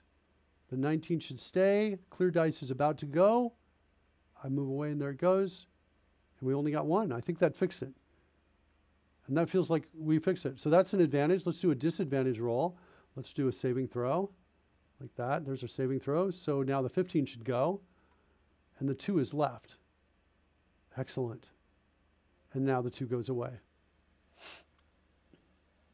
That's super cool. All right. So now what I want to do is I think I want to make it, I want to figure the going away part, the removing of all of the dice so they go away is what I want to do. I want to kind of clean up that remove code. I'm going to change this. Let's do this. Let's pass effect override in. The more control A, shift delete, the less anxiety. Sure. Straight Butter says nice. Yeah, I'm liking it. It's not bad. Okay, so now let's clean up this code because this code is bad. This is test code that I was playing with. And the purpose of the code was to get the effect out there. So I was doing all kinds of things like changing. I had code down here that I don't even want to show you. It's not good. But we want to clean it up and fix it. In the process of fixing it, you're going to be like, oh, okay. Thanks, Mark, for fixing it. So what we're going to do is I'm going to pass in effect override as a parameter in here. That's what I'm going to do. So that's going to be my effect override is going to be a die effect. And I'm going to say that's equal to die effect. No, I'm going to say it's equal to undefined. Like that is what I think I'm going to do. And if it's undefined, I'm going to pick a random effect is what I'm going to do. So I'm going to say, hey, look, if effect or override is equal to undefined, then we're going to pick a random effect for that. And we're going to say effect override is equal to whatever that random one that we're going to choose from. And I've got a number of effects here, but not all of them are exit ones. Bomb is definitely one of those. Let's get all our exit ones here. So I've got bomb, I've got colored smoke, I've got fireballs not yet, but could be. I've got hand grab, but I think I want to use hand grab for just taking away the dice that is the disadvantage or the advantage dice is what I think I want to do. Portal, we've got that as well. Unrelated question, graphics related. I want to create an app that basically shows a progress bar along the bottom of the screen, just above my taskbar, maybe 2 or 3 pixels thick. Does anyone have any ideas on what I should look at? Like a WinForms app with special properties, WPF. I would do WPF for sure. WPF makes hard things easy and sometimes easy things hard. So so there's a little bit of that, like, wait, what? And it's I find with WPF, it's mainly you just got to wrap your head around it, understand it, and then it becomes easy. And I'm not quite at that point all the way. I think just a couple of days ago, you saw me struggling with data binding or something like that on the show, trying to figure that out, or the dispatcher timer, trying to get that going. At any rate, so here we go. Let's see. So these are, I'm just writing these down. I'm just putting these down here to see which ones we have. So we have bomb, colored smoke, fireball, not yet, but could be, steam portal, and steampunk tunnel is the last one. So we have 4 exits, not including the hand grab I want to use for the die we pull away. So if it's undefined, we're going to go do that. And then I suppose, yeah, I could just keep the crappy code and not fix it in front of you, because it's like, I'm going to get all gross and feel gross inside if I have to go back in there. So I'm going to keep the crappy code below. I'm just going to put a little, maybe like a warning down here. Warning, crappy code below. It's a family show. That's the most I'm going to swear on this show. Except for, you know, Mr. Announcer, Excuse your face, sir. Who will sometimes say swear words such as Mother of pearl. Or Or this stinks. That's it. So anyway, that's Mr. Announcer Bot. Sometimes he gets upset. Okay, so we've got what's going on here? Wait, drone game. We haven't had that. Oh, it's turned off on this page. Let's turn it on. We'll get that drone game working for you guys, so we can play with the drones for a little bit while I'm doing this. Okay, so we got to fix that crappy code, and we got to choose one of these up here. So something along the lines of this. We're going to say, let's LLN for a new number, and we'll call this random, and we'll set that equal to call to math.rand, random times, I don't know, 100. And then I'm going to say, hey, if random is less than 25, then we'll do that. Then I'm going to come down here and say else. If random is less than 50, then we're going to do that. Then come down here and say else. If random is less than 75, we do that. And then come down there and we say else. Effect override is this. So we get an effect override assigned no matter what on there. In our remove die from here, not there, remove single die, here's where we're going to bring in the die effect we want. This is going to be the die effect hand grab. So we're going to grab the hand, do the hand grab there. So we got that. In CodeRushed Classic, there was a plugin someone wrote, maybe even Rory, that could put up a message when a build succeeded or failed. Yeah, that did exist. I don't think we have that now in this version of it. We did have a feature that played sounds, but I don't know if it's in this build or not. Looks like no, not in this. So that was in CodeRushed Classic, I think, where you could bind sounds to certain events and activities inside a Visual Studio. Okay. That might be true too. I think there was a community plugin as well. Okay, remove die. And I think that we're getting closer to the kind of the overall look of what we want. That everything else is going to be random if we don't specify it, which could be a little bit chaotic actually. In fact, I think what I want to do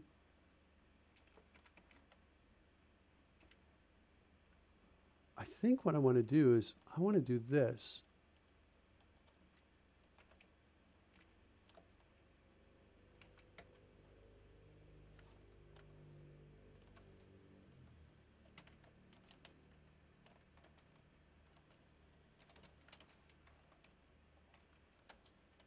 Get random effect. And I don't think we need to pass anything into it. I would disagree with that. And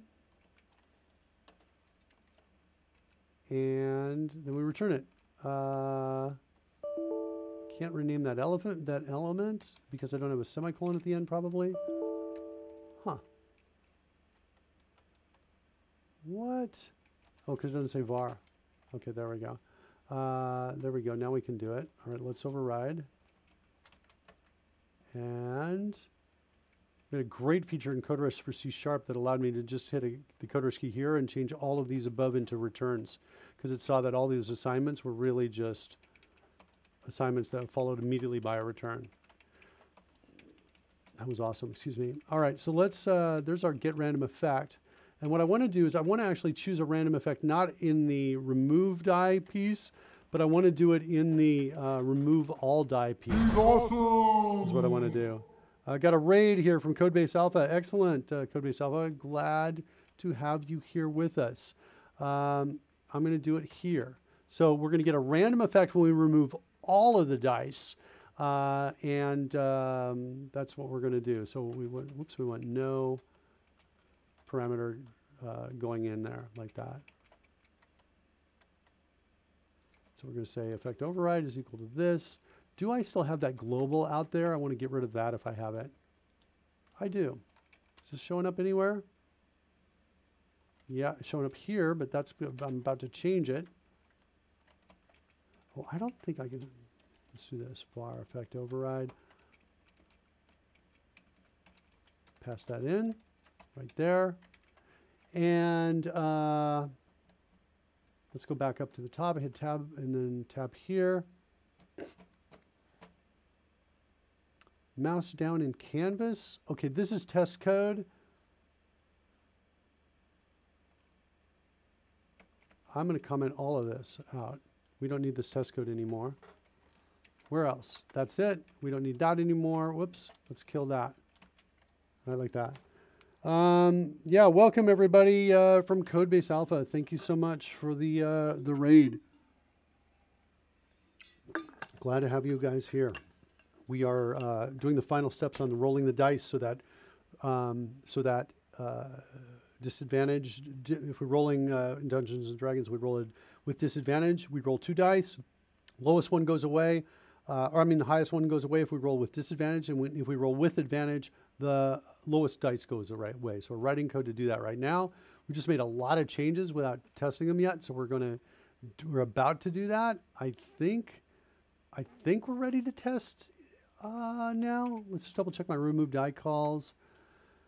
There's the hand grab there. We're doing instead there. I think we're okay. Let's try it. Let's refresh.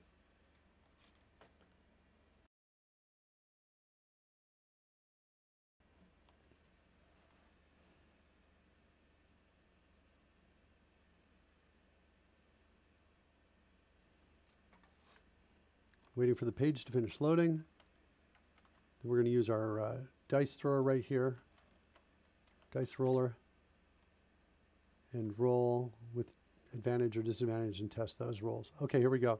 So here's a skill check with disadvantage.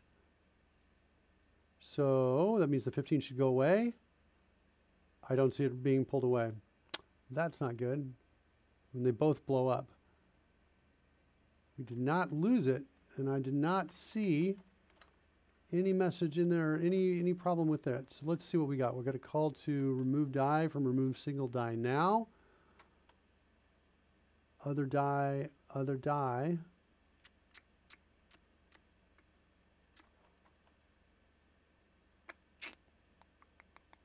All right, let's set a breakpoint here. I think the problem is, I suspect based on the changes we made, that the problem is it there? I'm not sure if it is or not, but I'm feeling something here because we made a lot. This is where I felt like the bulk of our changes are here. Whoops, let me not do that. Let me undo that change so that we are still in sync here. I'm going to set, let's try to roll again, and we'll do another roll. Here come the die. So we're expecting the 17 to go away, and we're at a breakpoint. Okay, so there's our die that we're trying to remove.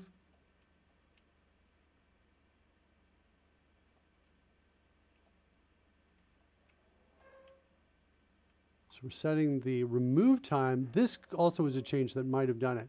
The die object dot remove time. I bet that's the problem.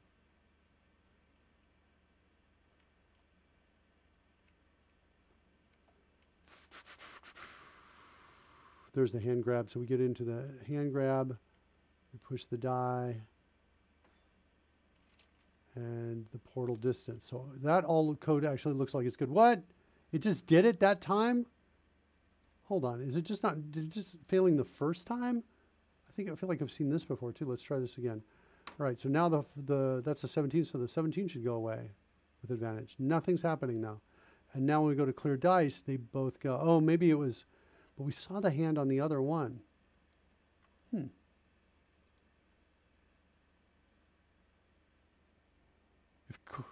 What do we got here? Are you really trying? Wait. Hold on, I missed some things here.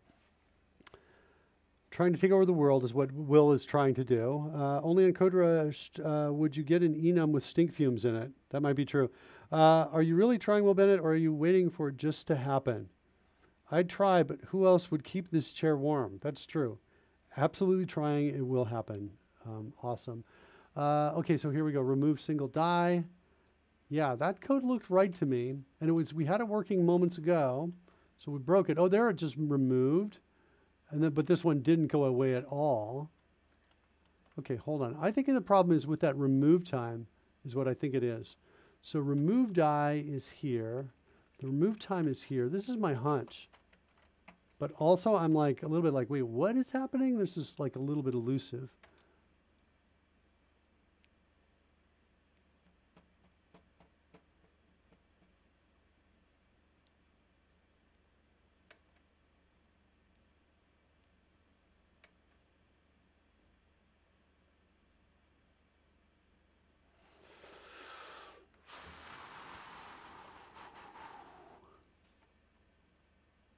Yeah, I don't know. That code doesn't look like that's wrong either. That just had the other remove time that we did before.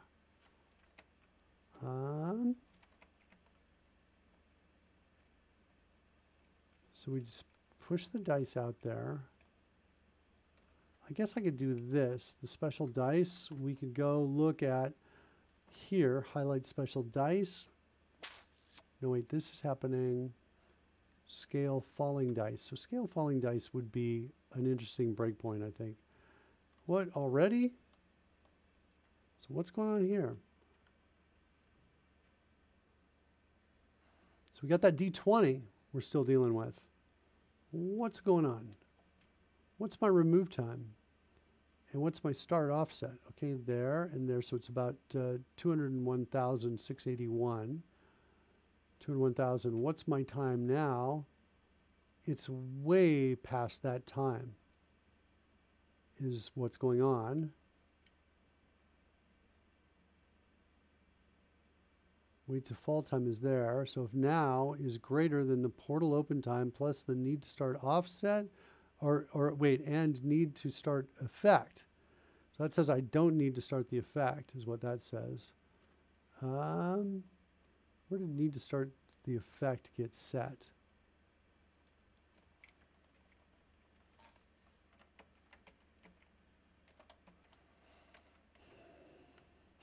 Just right there. So we do say that up in this point here. This code, by the way, is generally pretty good. That's not, this part is not bad code here, okay? So need to start the effect is true there. There's, we turn it off. So we're saying we don't need to start the effect anymore. And so we're not running it down. So that means we've gone in here once, is what that means. And the effect kind, we've set that as well, right? Tell me we've set effect kind on the die. Yeah, we did. We did it here. Die object set effect kind. All right, I'm going to go into remove single die. Let's set a breakpoint here. Let's keep running. We are like not getting rid of this object. The scaling dice still has it. Interesting. That's something else to look at. All right, so let's run again and see what happens with our new breakpoint. Skill check. Interesting, it also did remove the other dice. So it should remove it. We're not getting in remove single die call. We got remove die, but not remove single die. Oh, I didn't set a breakpoint there. That's weird, though. Hold on. Hugo says, hey, if you need a minion who's well paid and doesn't really do anything, well, you do warm chairs, Hugo. That part is clear. I would be Mark's minion for free. I bet that would be a lot of fun taking over the world with him. I would just need to bump off Rory first. Yeah, and the queen. The queen is currently my minion, and so I'm sorry. Is that just that may have been just incredibly disrespectful to say? I'm going to withdraw that immediately. I do not want to ruin my chances of being knighted. Definitely don't want to do that. All right, so what's going on? This I don't get. Why is it that we didn't get a breakpoint here when from remove single die now? What's happening with that? Why isn't that like being called? Let's change the breakpoint to there, and let's roll again.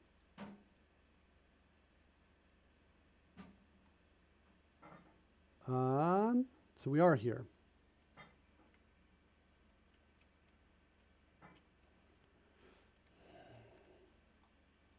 So, effect override. Step through the crappy code. We say the die value.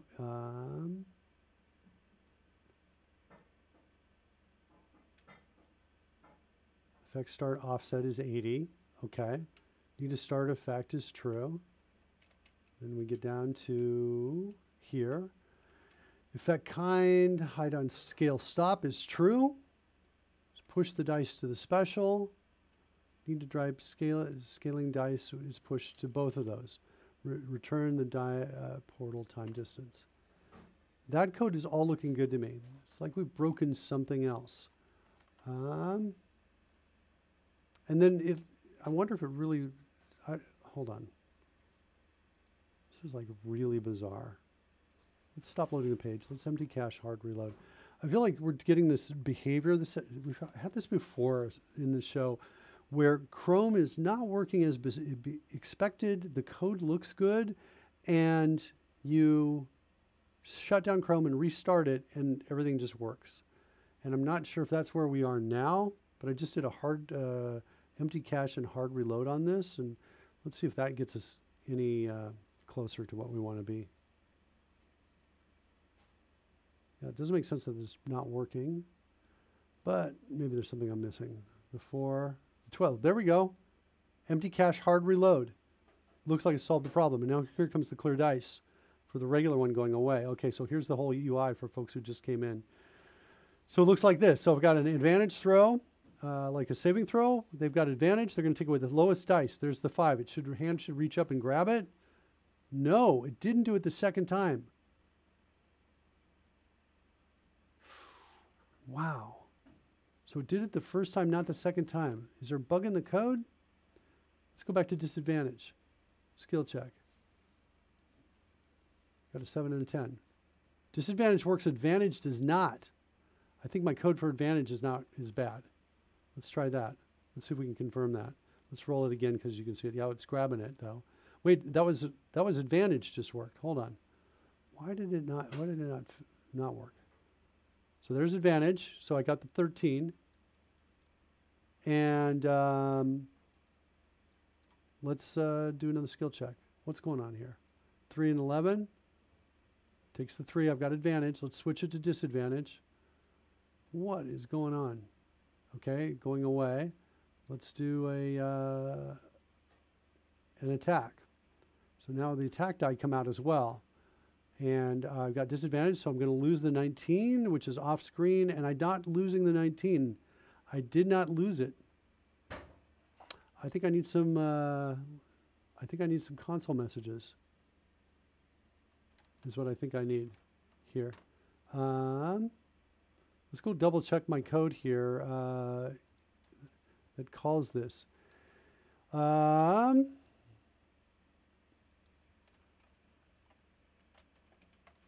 don't know. Let's do something like this.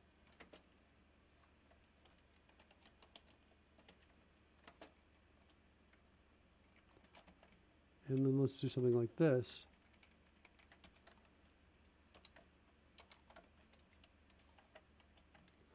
Like that. Straight Butter's asking, maybe just saving throw. It doesn't make sense to me that this is the case. I'm iterating through all the dice that are out there. Oh, wait, I think I know what the problem is. I think I'm splicing while I'm iterating. I don't realize that I'm iterating outside of this. And then I skip over. I think that might be the deal. So let's do this instead. Let's say already removed equals true. Or in play is equal to false. We'll do that instead. We'll say in play equals false, like that. And that should be die. In play is equal to false. Okay? Now I'm going to then look through wherever we're iterating through these things. Remove remaining dice.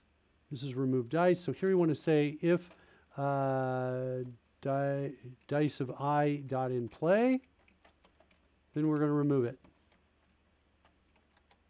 Okay? We need to set in play to true at some point in time as well. Let's continue to search through all our dices. Dice arrays, remove die effects. That we can keep the way it is. Hugo's suggestion of adding a flag on this is turning out to be really, really good. For I and dice, that's all okay. Push die. This is prepare paste die. So this is where we need to say die dot in play is equal to true. Okay, like that. See what else we got here. Don't need to do anything there or there. Restore dice scale. Clear all dice. This is all good. Code as well. I think we got it. This is the random dice throw. This is test code that we're going to get rid of at some point. And that too. Any dice still rolling? I'm good with that too. I feel like this is going to fix it. Remove single die. Yeah, there we go. We're come full circle. And now let's refresh, and hopefully this will work. Hopefully it's that was the problem, is that we were splicing from inside of a for loop. That was in the calling method that was calling out to us. I think that feels like it's got to be the problem. That totally makes sense in terms of stability and why things were working and not working.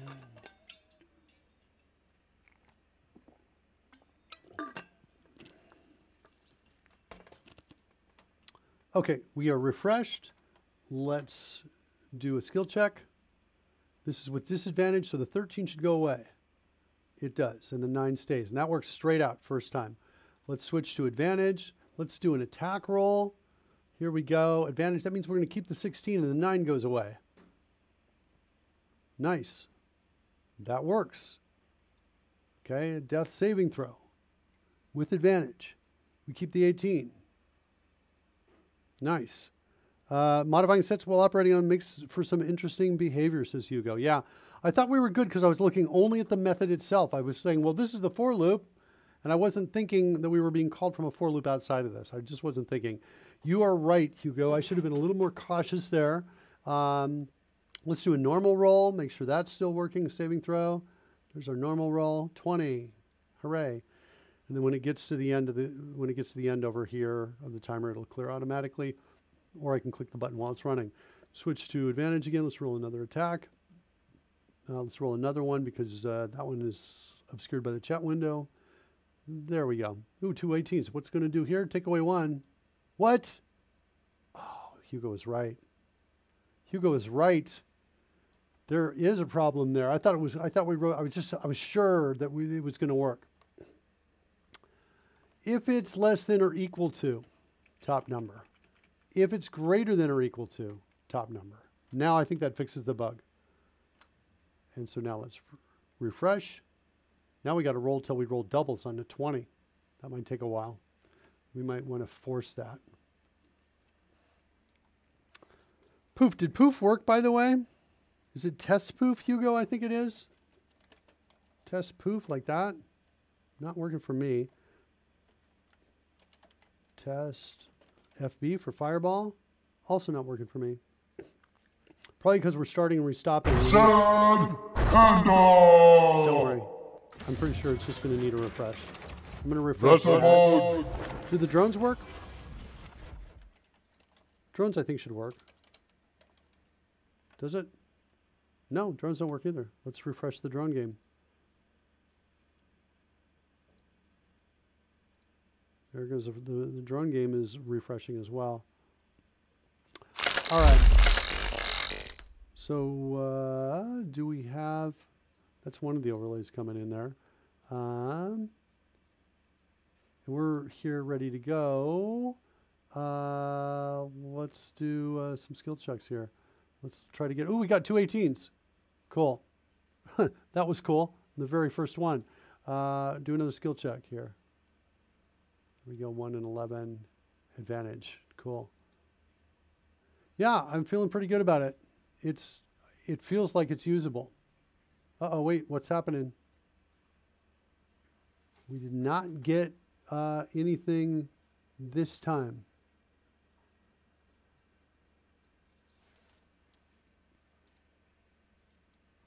Did we get any console messages at all? We got an advantage, remove single die, other die. So it did say to remove it, but it didn't remove it is what it looks like to me. Variable not cleared, reset. I don't think so, Yuga. I think it was just, I'm pretty sure that was just all random. The fact that we got the 18s. You might be, there could be something else going on, but I don't think so. The code I've looked at, now we don't have a random seed on here. Advantage is not working. What happened? Am I just not looking at this deeply enough? This code needs to be smarter than this. If die roll is greater than or equal to top number,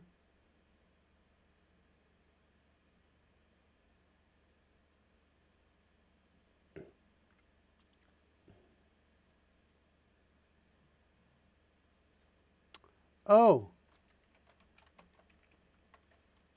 is it this?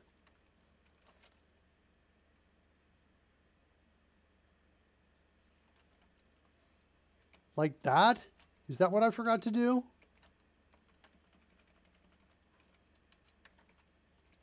That's what it is. I think that's the deal. Let's try that.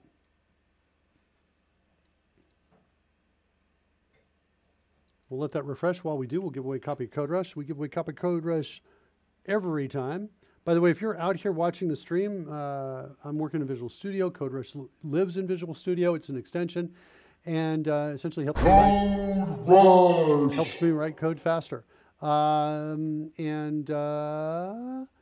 That's it. We dog food it every day, or not every day, but we're dog fooding it 3 days a week on the show live in front of everyone. Dev Express! From Dev Express. Thanks so much. Will Bennett is helping out there. I feel like I should help out Will in his efforts to take over the world by giving them some more power, greater power over here in the stream. At any rate, do we have drones flying yet? Nothing? I just saw somebody do another drone command, and I'm Dance battle! No drones are flying. Mr. Announcer Bot's working. I think it's a restart, is what I think it is. I think it's we were having some problems in the overlay manager. I think a restart fixes all of the drones. So, but at any rate, let's get to the winner. Today's winner is Lightsaber!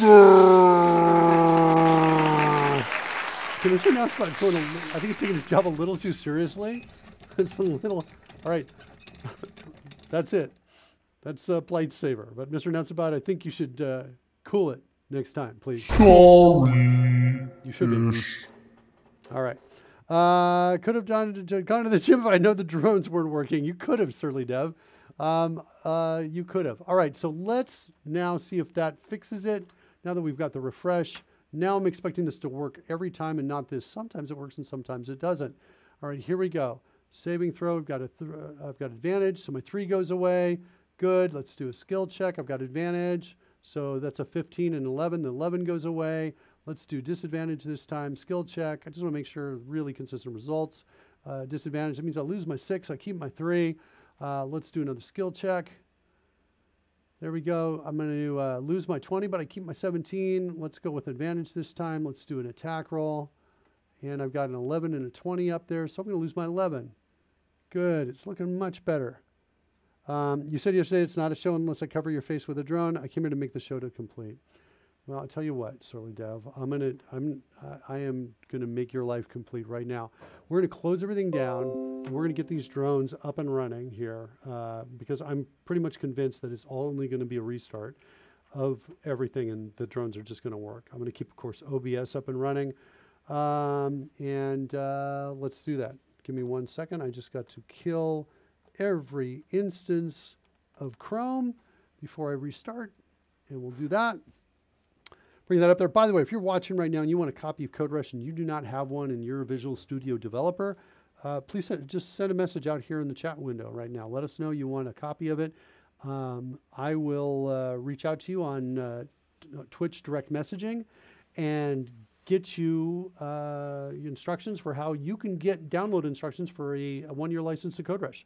So if you need that, let me know. All right. So with that said, what do we got? We got a run going. We have pieces I think are still starting up.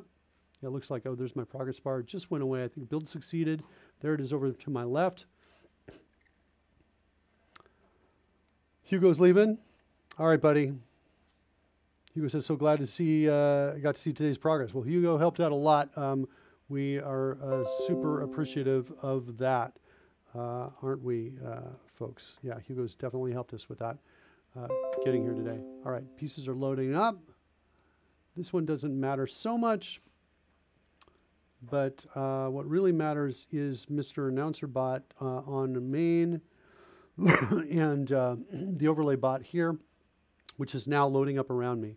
So those are the coins. And yeah, I think that when we're in long breakpoints, I think sometimes that can mess with Signal R. And I think I have a strong feeling that this is going to work.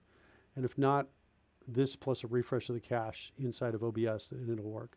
But let's try it. Get ready to typing in drone, waiting for the scroll bars to go away from the stream.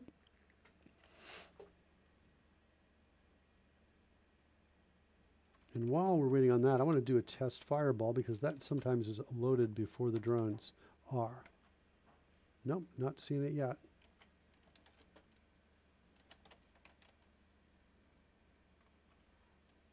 No test rainbow. Everything's still loading. Let's get over here.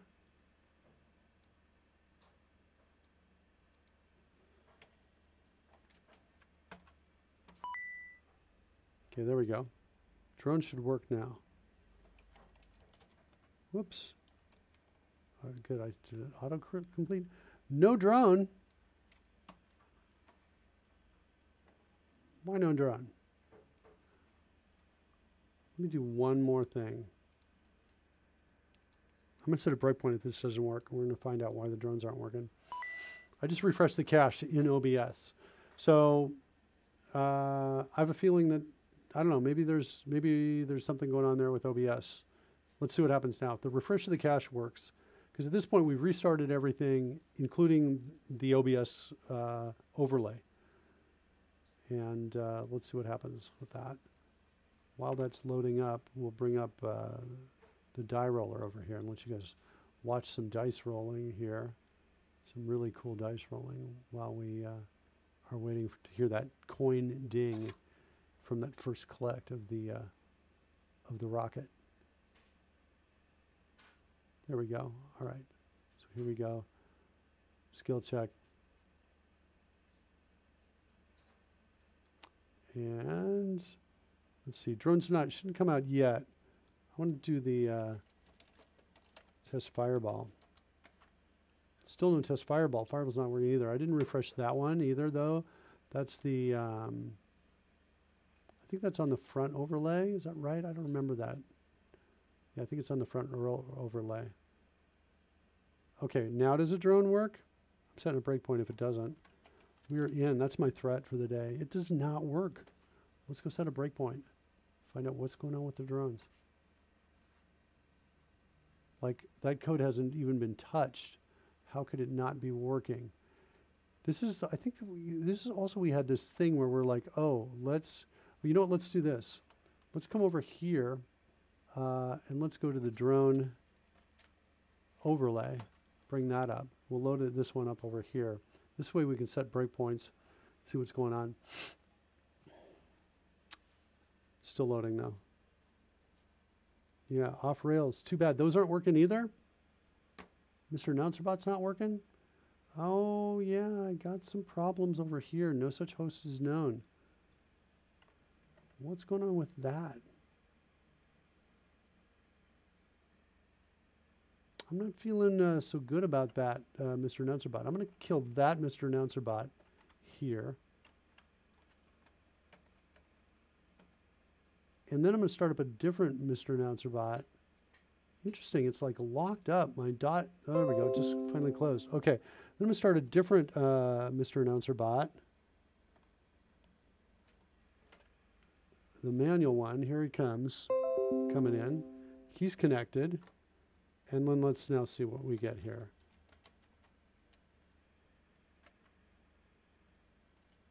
Nothing? Am I doing the right one? Maybe it's just fix? I think it's fixed. Nope, I've got the same problem. No such host is known is the message I'm seeing here. That's not a message I normally see. I see OBS WebSocket connected, but I think this is a problem connecting with the Twitch stream.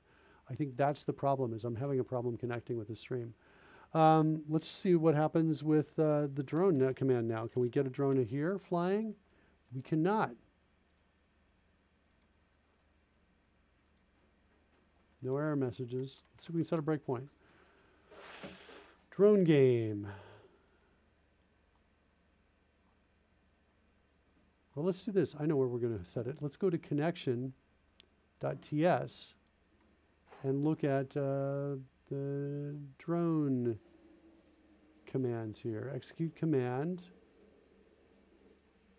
I guess we'll set a breakpoint like here. And then let's execute the drone command again. There it is. I am not stopping here.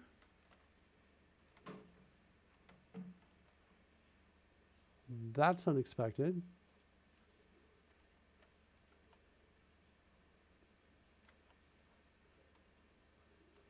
Yeah, I'm thinking Signal R is, I don't know, it's feeling like it's broken to me because execute command should be coming from the other side of things. It feels like it's at least broken in this kind of connection here between these two. I think what I'm going to do is I want to kind of restart OBS and some other things and see if we still have the problem. I almost suspect the problem is going to go away because there was nothing changed in this code. So, all right, so let's do this. I have the 3D dice. I've not gone in here and refreshed that cache on there. Let me go out and see who's out there to send you kids all out to. A good show to go to next. Oh, it looks like Clarkio is running. Let's go send you guys over there to him. He's excellent. Brian is excellent over there. So we'll get a raid going over there. Congratulations to Plightsaber for the win. Let me get that raid going in here over to Clarkio. He does not have drones, unfortunately, Surly Dev. Tomorrow, we'll get some drones up. I'll make sure I've investigated the drones on that. And in the meantime, thanks so much for everybody. We will see you tomorrow.